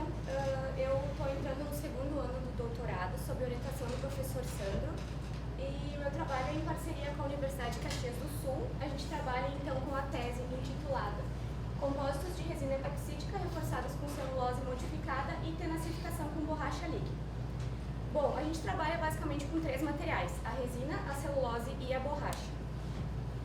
Quando a gente mistura esses materiais, a gente forma um compósito. O compósito nada mais é do que um material final que junta as propriedades boas, tanto da epóxi, quanto da celulose e da borracha. Num compósito, ele pode também ser... tem vários materiais que podem ser utilizados para produzir um compósito. Materiais muito pequenos, como por exemplo a celulose, e a celulose ela tem todo o apelo ambiental por ser um material existente na natureza, porém, como ela é muito pequena, moldar uma peça só de celulose se torna totalmente inviável. E é aí que entra a resina epóxi, que ela vem para envolver a celulose e moldar o meu material final. Só que quando a gente trabalha com celulose e resina epóxi, tem um problema da interação química entre elas. Elas não são quimicamente compatíveis. Ou seja, é como se elas estivessem numa roda de conversa, mas não conversando entre si. É aí que entra, então, a silanização, que é um processo que a gente estuda, que visa colocar, então, no meio dessa conversa, assuntos que seriam interessantes tanto para a celulose quanto para a resina epóxi. Que, quando a gente estuda, a gente vê que é a introdução de radicais que vão reagir tanto com a celulose quanto com a resina epóxi. Para fazer, então, com que haja uma interação melhor entre eles e que tenha uma propriedade melhor esse meu material final. Entretanto, a epóxi ela é extremamente quebradiça. É aí que entra, então, a borracha nesse material, que a borracha ela é tudo menos quebradiça. Então, quando ela é incorporada nesse compósito de epóxi e de celulose, ela forma várias barreiras no meio das minhas cadeias poliméricas, fazendo com que, então, quando seja alguma força aplicada, esse material, essa trinca, enfim, ela encontra várias resistências até chegar no fim desse material e romper totalmente. Então, dessa forma, a minha tese pretende entregar um material quimicamente compatível e menos quebradiço para utilização, por exemplo, em aplicações militares, como, por exemplo, produção de materiais à prova de balas. Obrigada.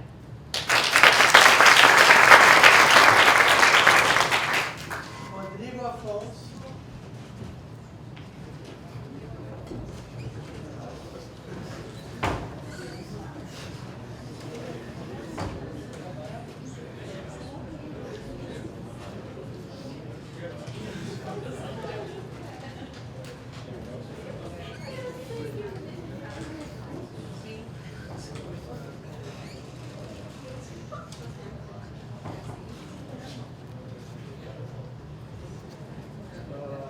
Bom dia a todos, meu nome é Rodrigo Rato, eu sou doutorando na área de processo e fabricação. No meu trabalho eu desenvolvi uma janela de processamento próximo analítico no estudo, que apresenta um grande potencial de redução do consumo de energia. Hoje o principal mercado consumidor de peças forjadas é o mercado automobilístico. No entanto, a maioria das empresas ainda utiliza os tradicionais processos de tempo e revenimento e também os longos tratamentos isotérmicos para se chegar a uma microestrutura que apresente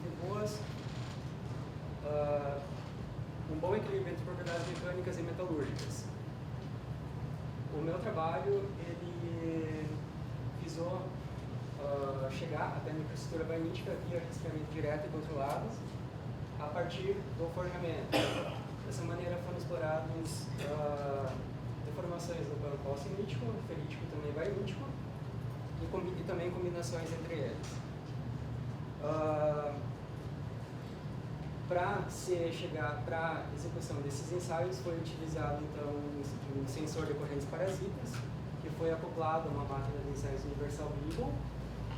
A partir dos resultados desse sensor eu pude identificar o início e o fim das transformações das fases, principalmente da fase barnítica, e também a temperatura e o tempo, onde acontecia uma máxima taxa de transformação da microestrutura barnítica para a fase barnítica. Então, os principais resultados são em função da microestrutura, são em função da morfologia da microestrutura barnítica, onde foi identificado dois tipos de microestrutura, a left-like upper daylight e a granular daylight. A partir então desse conjunto de resultados, foi possível chegar a algumas conclusões qualitativas, de maneira qualitativa, quando eu incrementava o grau de deformação, a temperatura de início de transformação das fases aumentava e o tempo total de transformação também aumentava. Então, iniciava antes e acabava depois. Quando eu aumentei a taxa de deformação, a temperatura de início de transformação da fase diminuiu um pouco. E quando eu deformei o material em duas etapas, somente no campo barnítico e também no campo calcinítico e barnítico, em duas etapas, o tempo total de reação ele aumentou e a máxima taxa de transformação ela ficou um pouco mais longa. Isso comparando-se com a deformação no campo alcenítico. Por fim, esse conjunto de resultados ele dá suporte para futuras aplicações industriais. E é isso que...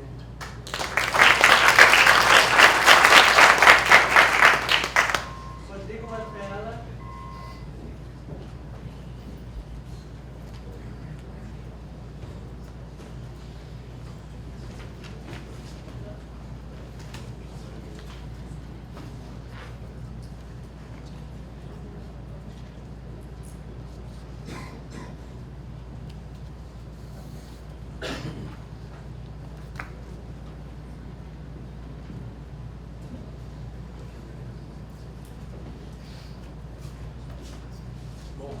Muitos têm se falado sobre o crescente consumo de agrotóxicos no mundo, que é o resultado de um modelo de desenvolvimento que ainda carece de muitos avanços para ser considerado sustentável.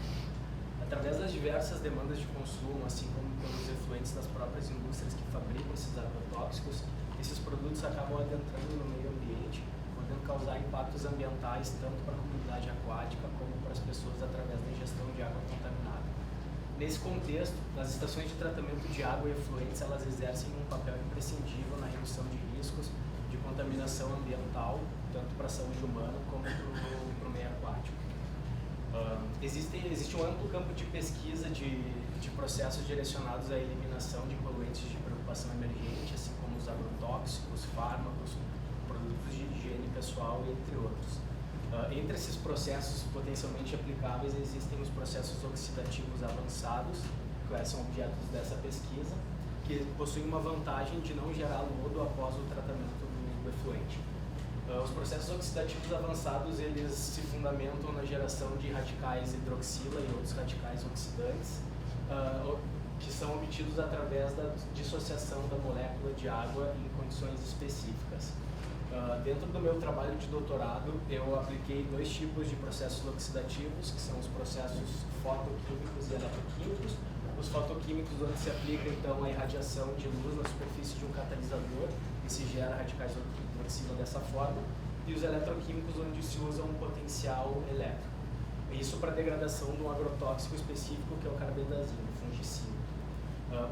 Tem uma peculiaridade nesse processo que nem todo agrotóxico ele é completamente degradado. Alguma parte dele sim, o que a gente denomina de fenômeno de mineralização, que é o que a gente busca, mas uma outra parte desses agrotóxicos ele gera intermediários de reação, ele não é completamente degradado. E isso é um problema específico porque esses intermediários muitas vezes eles são mais tóxicos que os próprios poluentes de origem. Então, é importante dentro do estudo que a gente consiga elucidar, então, quais são os mecanismos na interface desse catalisador que promovem a geração desses radicais, identificar também quais são os radicais que estão sendo gerados e também avaliar quais são os níveis de desempenho para degradação e mineralização desses poluentes. Os resultados que a gente tem até o momento, eles nos permitem identificar que os processos baseados em métodos eletroquímicos, eles são mais promissores, pelo menos para esse tipo de poluente.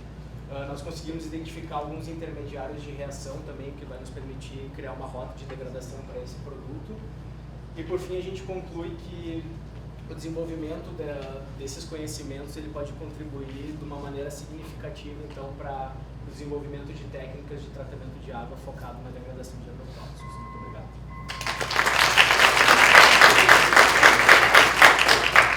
Falei.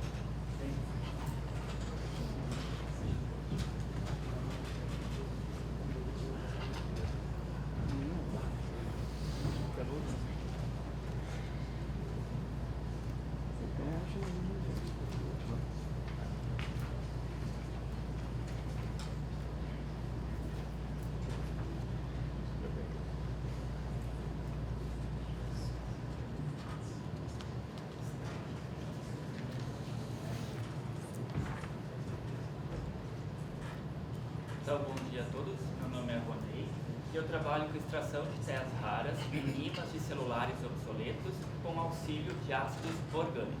O que são terras raras? Terras raras são 17 elementos da tabela periódica, basicamente os lantanídeos. E o que eles provocam? Diversos impactos ambientais na sua extração, como contaminação do solo, da água e do ar. Mas seu uso é indispensável nos dias atuais. Eles são utilizados no setor aeroespacial e na comunicação, dentre vários outros também. Dentro da comunicação, essas terras raras são usadas basicamente nos ímãs, que estão presentes no alto-falante dos celulares. Então, meu objetivo é recuperar as terras raras presentes nestes ímãs de aparelhos celulares. Então, foram utilizados para esse trabalho, até o momento, 1.700 celulares obsoletos e analisados os ímãs dos mesmos. Para tal, 200 celulares foram escolhidos aleatoriamente para uma caracterização. E o que foi descoberto até agora? Dividindo esses celulares, ou classificando eles por ano de fabricação, percebe-se que cada vez mais tem ímãs dentro desses celulares. Sim, por quê? Porque a tecnologia vem aumentando os nossos aparelhos, não é mesmo? Dessa forma, a gente precisa analisar se realmente o teor de terras raras dentro desses ímãs está aumentando ou não. E o que a gente descobriu? Que na verdade não tem uma variação tão grande assim de terras raras. Basicamente a gente tem 30% de neodímio e 8% de praseodímio, ou seja, quase 40% dos ímãs são terras raras. O restante é basicamente ferro e outros metais. Ok, mas como recuperar essas terras raras? A maior parte dos trabalhos utiliza ácidos inorgânicos, principalmente ácido sulfúrico e nítrico. Mas aí eu tenho um novo problema, porque eu extraí as terras raras, porém eu preciso tratar esse ácido, sim, porque ele pode provocar diversos impactos ambientais. Então, nessa ideia, o meu objetivo é testar ácidos inorgânicos, como ácido acético, oxálico e cítrico, em diferentes concentrações, diferentes relação sólido-líquido e diferentes técnicas e diferente tempo. Então, até o momento, descobriu-se sim que os ácidos orgânicos, principalmente o acético e o cítrico, podem ser eficazes na extração de terras raras e dessa forma eu consigo recuperar e incorporar novamente essas terras raras na cadeia produtiva. Obrigado.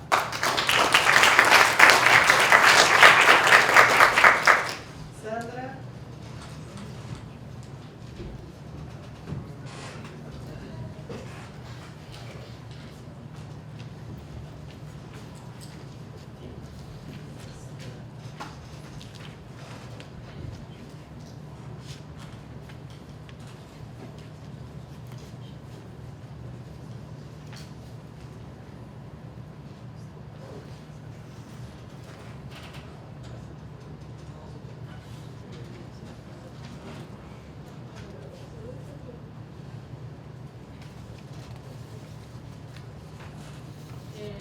Bom dia, como sempre, sou orientada pela professora Álvaro. E, bom, para começar, o Brasil, como todos os países que mais consomem medicamentos no mundo, por causa desse excessivo consumo, além de falta de informação adequada sobre o descarte desses resíduos, somado também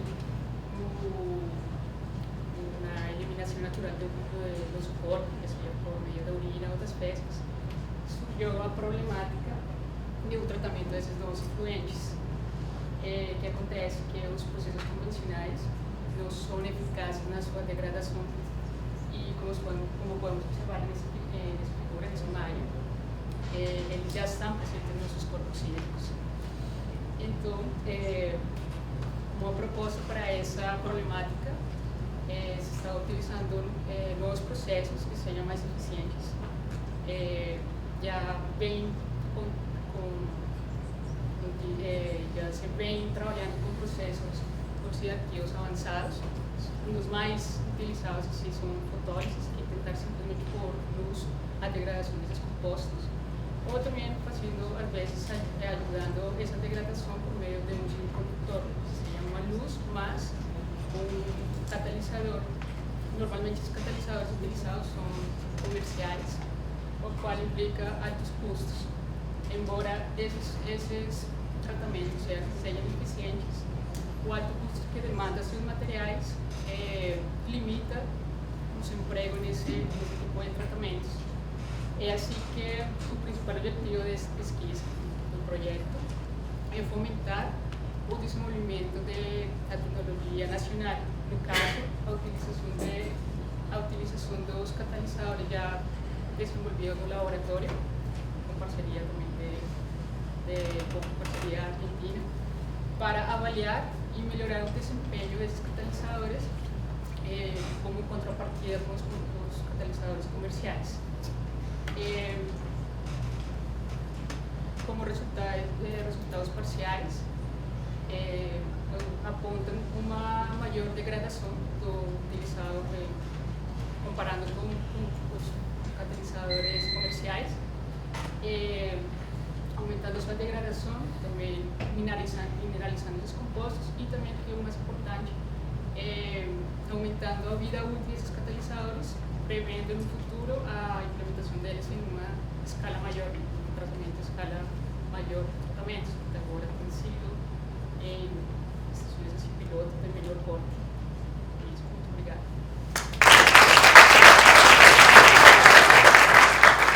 Thaís.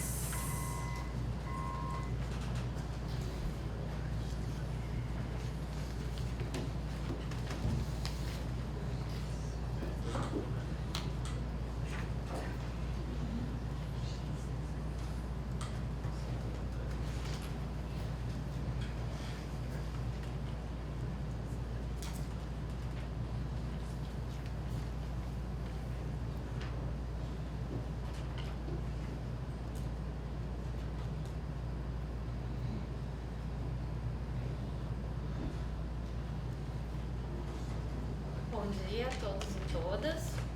O meu trabalho, então, trata sobre os procedimentos, metodologias de como aplicar práticas de educação socioambiental com foco em sustentabilidade e gestão de resíduos. Então, já nesse momento ali, a gente vê educação ambiental, socioambiental, como eu também chamo, né, como ligado a ferramentas de gestão ambiental. A origem dessa minha pesquisa, desse meu trabalho, veio através da revisão, da reestruturação do Plano Municipal de Resíduos Sólidos do município de Novo Hamburgo. Dentro desse plano, como qualquer outro documento, né, ele regulamenta, dá ações, dá metas, né, propostas. Aqui está uma das páginas do plano que a gente fez, então, com macro diretrizes. As macro diretrizes que me couberam, então, para trabalhar junto com o nosso grupo lá do LEAMET, foi educação para sustentabilidade e sustentabilidade. Bem, daqui para cá, né, como aplicar, como fazer cumprir esse plano, né? Nós utilizamos como ferramenta um projeto que já existia, que ele é feito pela Secretaria de Educação lá no município, que chama PES, que é Projeto Escola Sustentável. Dentro desse projeto a gente tem um coletivo educador, que é um espaço onde existem diversas oficinas, onde se dispõem, né, essas ferramentas para que as escolas que têm intenção em aplicar, né, um desenvolvimento mais sustentável, uma gestão de resíduos, possa se orientar. O segundo momento, então, da minha tese foi a escolha de 2 escolas que a gente chama, então, como escolas modelos, né, para que eu conseguisse alguns dados, para que eu conseguisse levantar, quantificar algumas coisas. Por exemplo, aí na cozinha, ter alguns resíduos sólidos, orgânicos, né, fazer a pesagem e depois fazer virar o composto. Bem, feito isso, esse próprio coletivo educador, ele já está ali há anos, né? Então, eles desenvolveram algumas metas, digamos assim, que eles desenvolvem durante os anos ali no município. Eu coloquei só algumas delas ali, entre elas tem espaços verdes, a redução de resíduos, a alimentação saudável.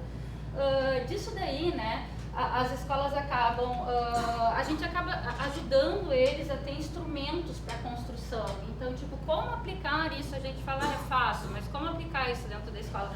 Tem algum lugar para olhar, né? Bom, dentro disso a gente obteve 48 escolas, 1.500 pessoas, alunos, professores atingidos.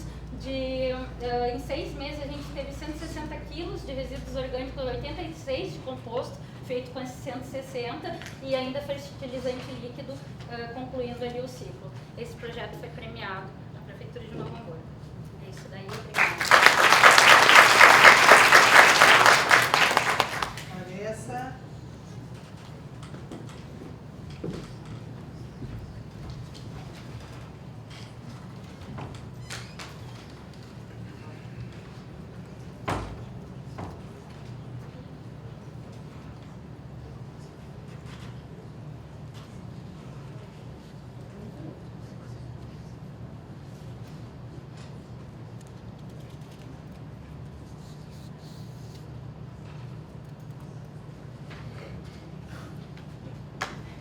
Bom dia a todos. Então, o Brasil é um dos maiores produtores de louça cerâmica, né, cerâmica branca, a nível mundial. Porém, um dos seus maiores resíduos até hoje não possui um plano de reuso adequado. O que é esse resíduo? Esse resíduo ele é chamado na indústria de pitcher. São louças, são cacos de louça, pozinhos de louça, que não passaram pelo processo de qualidade. Então, essa louça, assim como um arranhão que se quebrou, ela é triturada e é transformada nesse pó chamado pitcher. Uma empresa de médio porte, ela chega a colocar em aterro cerca de 200 toneladas, então é uma grande quantidade. E com isso, então, surgiu a ideia de fazer um estudo para desenvolver um produto utilizando esse pó.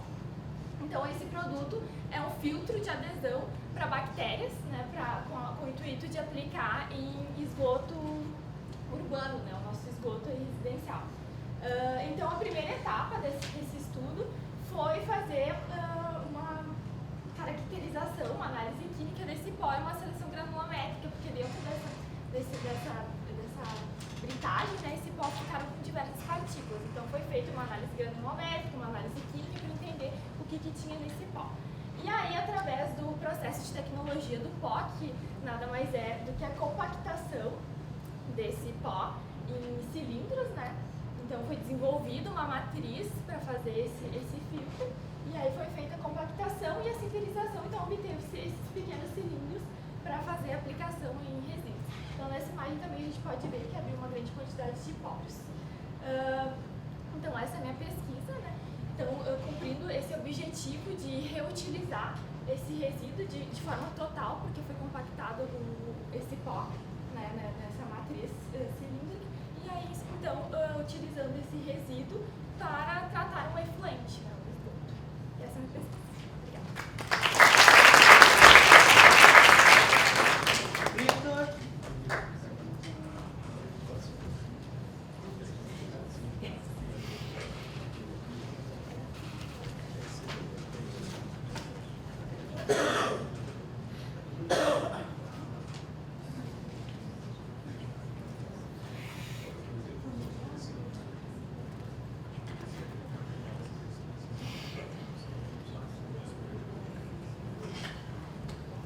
Bom dia a todos, meu nome é Vitor Almeida, eu sou engenheiro de Minas e a pesquisa que eu venho desenvolvendo no Laboratório de Tecnologia Mineral e Ambiental aqui da UFRGS, sob a orientação do professor Ivo Schneider, é sobre a síntese de óxidos de ferro e obtenção de sílica por processos hidrometalúrgicos à base de rejeito de minério de ferro.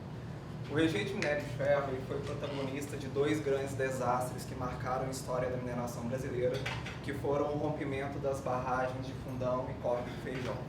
No Brasil, hoje, são gerados anualmente 180 milhões de toneladas de rejeito de minério de ferro por ano, dos quais cerca de 50 milhões de toneladas correspondem ao minério de ferro, que não é aproveitado pelas rotas tradicionais de beneficiamento mineral.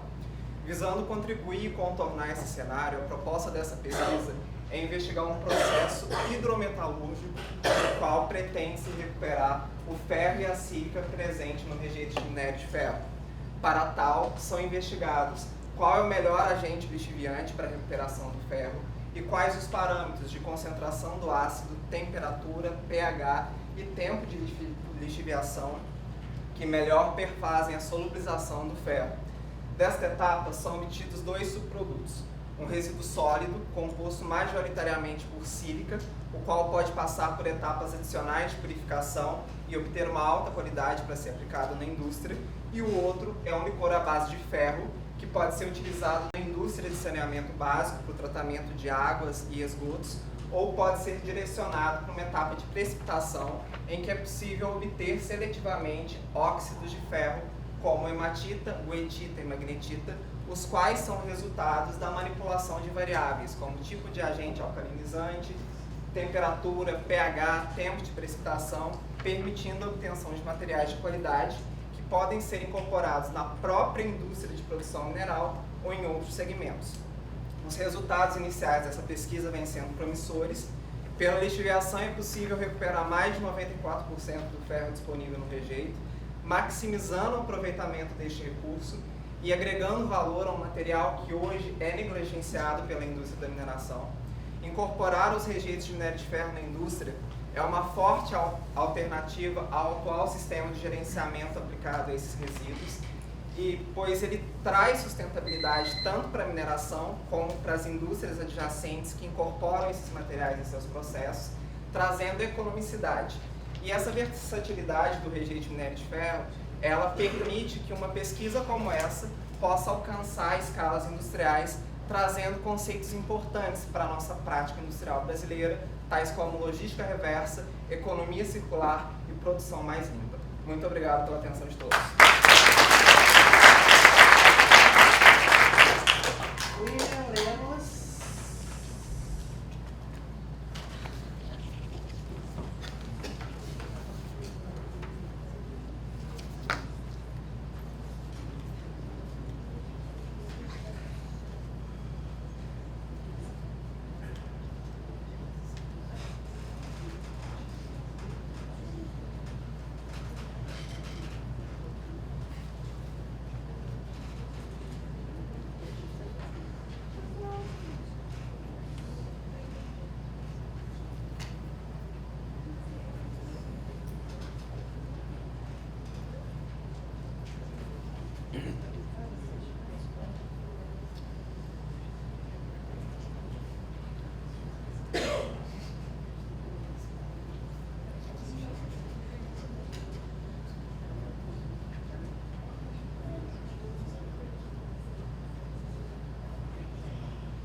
Bom dia.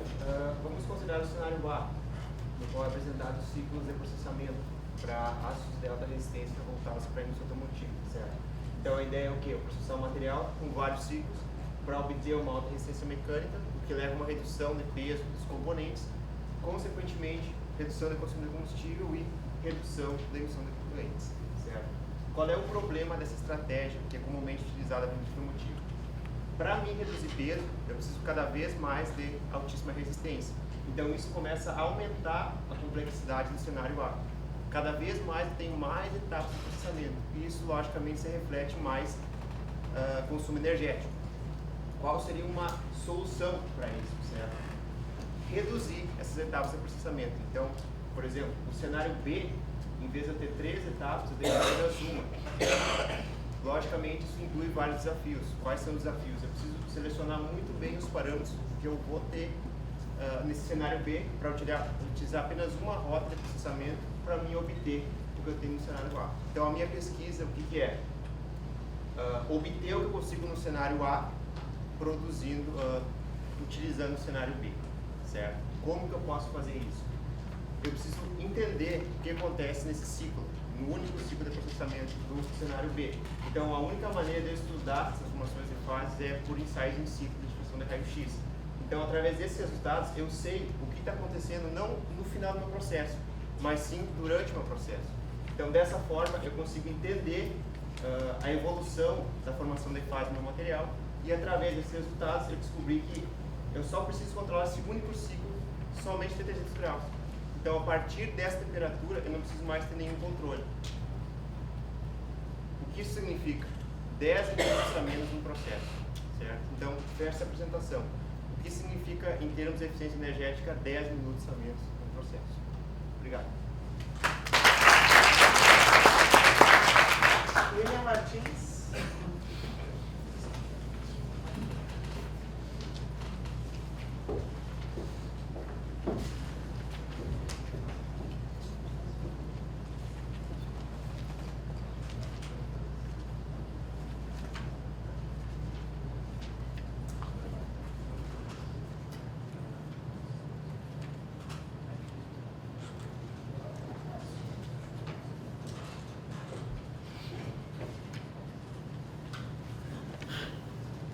A evolução da humanidade no âmbito tecnológico sempre esteve atrelada à metalurgia. Isso é um fato.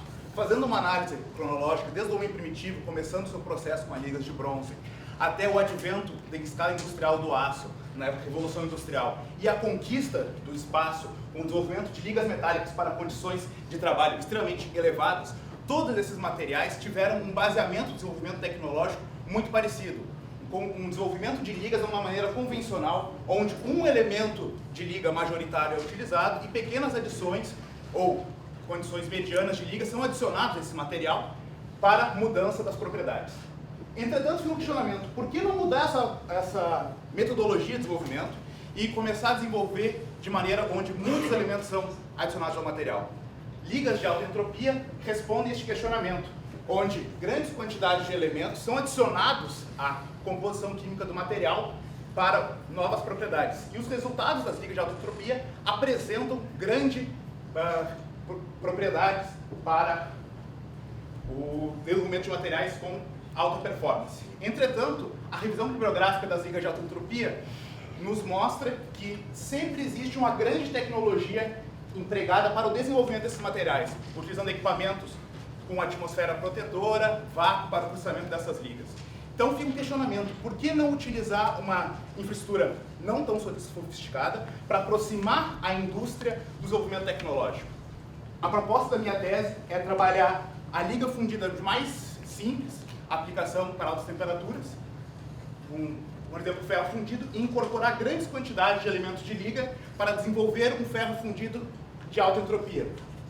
Esse ferro fundido de alta entropia, ele vai aproximar a metalurgia de alto nível a um processo de simples escala que poderá ser incorporado na indústria. Como primeiros resultados dos primeiros testes, já foi possível desenvolver um ferro fundido incorporando os conhecimentos da liga de alta entropia com alta resistência ao desgaste, onde ele apresentou um resultado 6 vezes mais resistente ao desgaste e abrasão que aços produzidos para resistência ao desgaste através da rota convencional. A minha proposta de tese está em desenvolvimento, eu sou bolsista de doutorado há 1 ano e esse é o meu trabalho. Obrigado.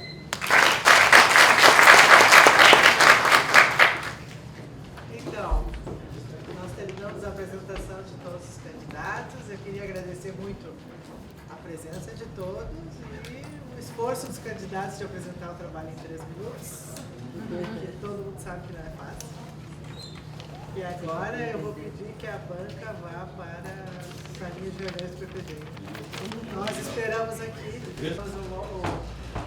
o momento da premiação. Eu acho que a gente podia começar com o voto popular. Então a gente pediu para a Natália, que foi a grande campeã do ano passado, que ela e a Bia fizeram a contagem dos votos e ela vai fazer a entrega. Este ano deu empate o voto popular, então eu gostaria de chamar aqui o Fernando Guimarães e a Júlia Pelta.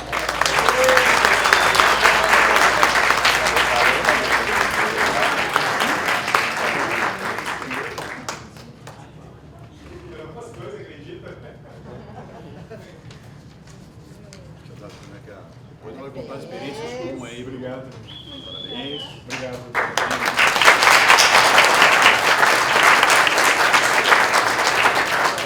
Alguém tem que tirar foto dessa gente. Do pessoal. Bom, agora eu vou falar então do nosso, do pessoal da... Estamos aqui, né? Como ser jogador, ou sei qual é o termo que fazer. Bom, primeiro eu queria dizer que dá um parabéns a todo mundo. Acho que foi difícil, foi duro. Achei todos os trabalhos apresentados muito bons. Não teve ninguém que fosse assim fantasticamente melhor que os outros. Todos que estão aqui a gente pegou a pensar em botar, mas a gente pegou outros diferentes. Então, como segundo lugar ou primeiro lugar? Segundo. Então, aqui eles não chamam de segundo lugar, eles chamam de quase chegando lá. Então, seria a Luciana Queiroz.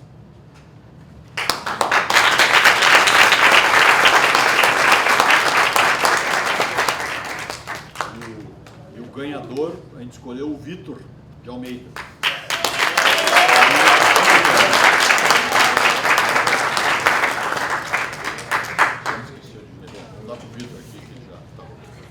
Parabéns. Parabéns, Vitor. Parabéns, cara. Parabéns. Parabéns, parabéns. Só queria dizer que foi bem difícil escolher, nós ficamos ali debatendo mais que 3 minutos. Eu acho que a banca podia ir na frente. Isso, vamos ali junto. E a organização aqui, a organização. Cadê a Paola? Tinha que estar ali junto. Filme e foto. Então. Para lá. Muito bem, fotos. Nossa, eu tô escrevendo muito.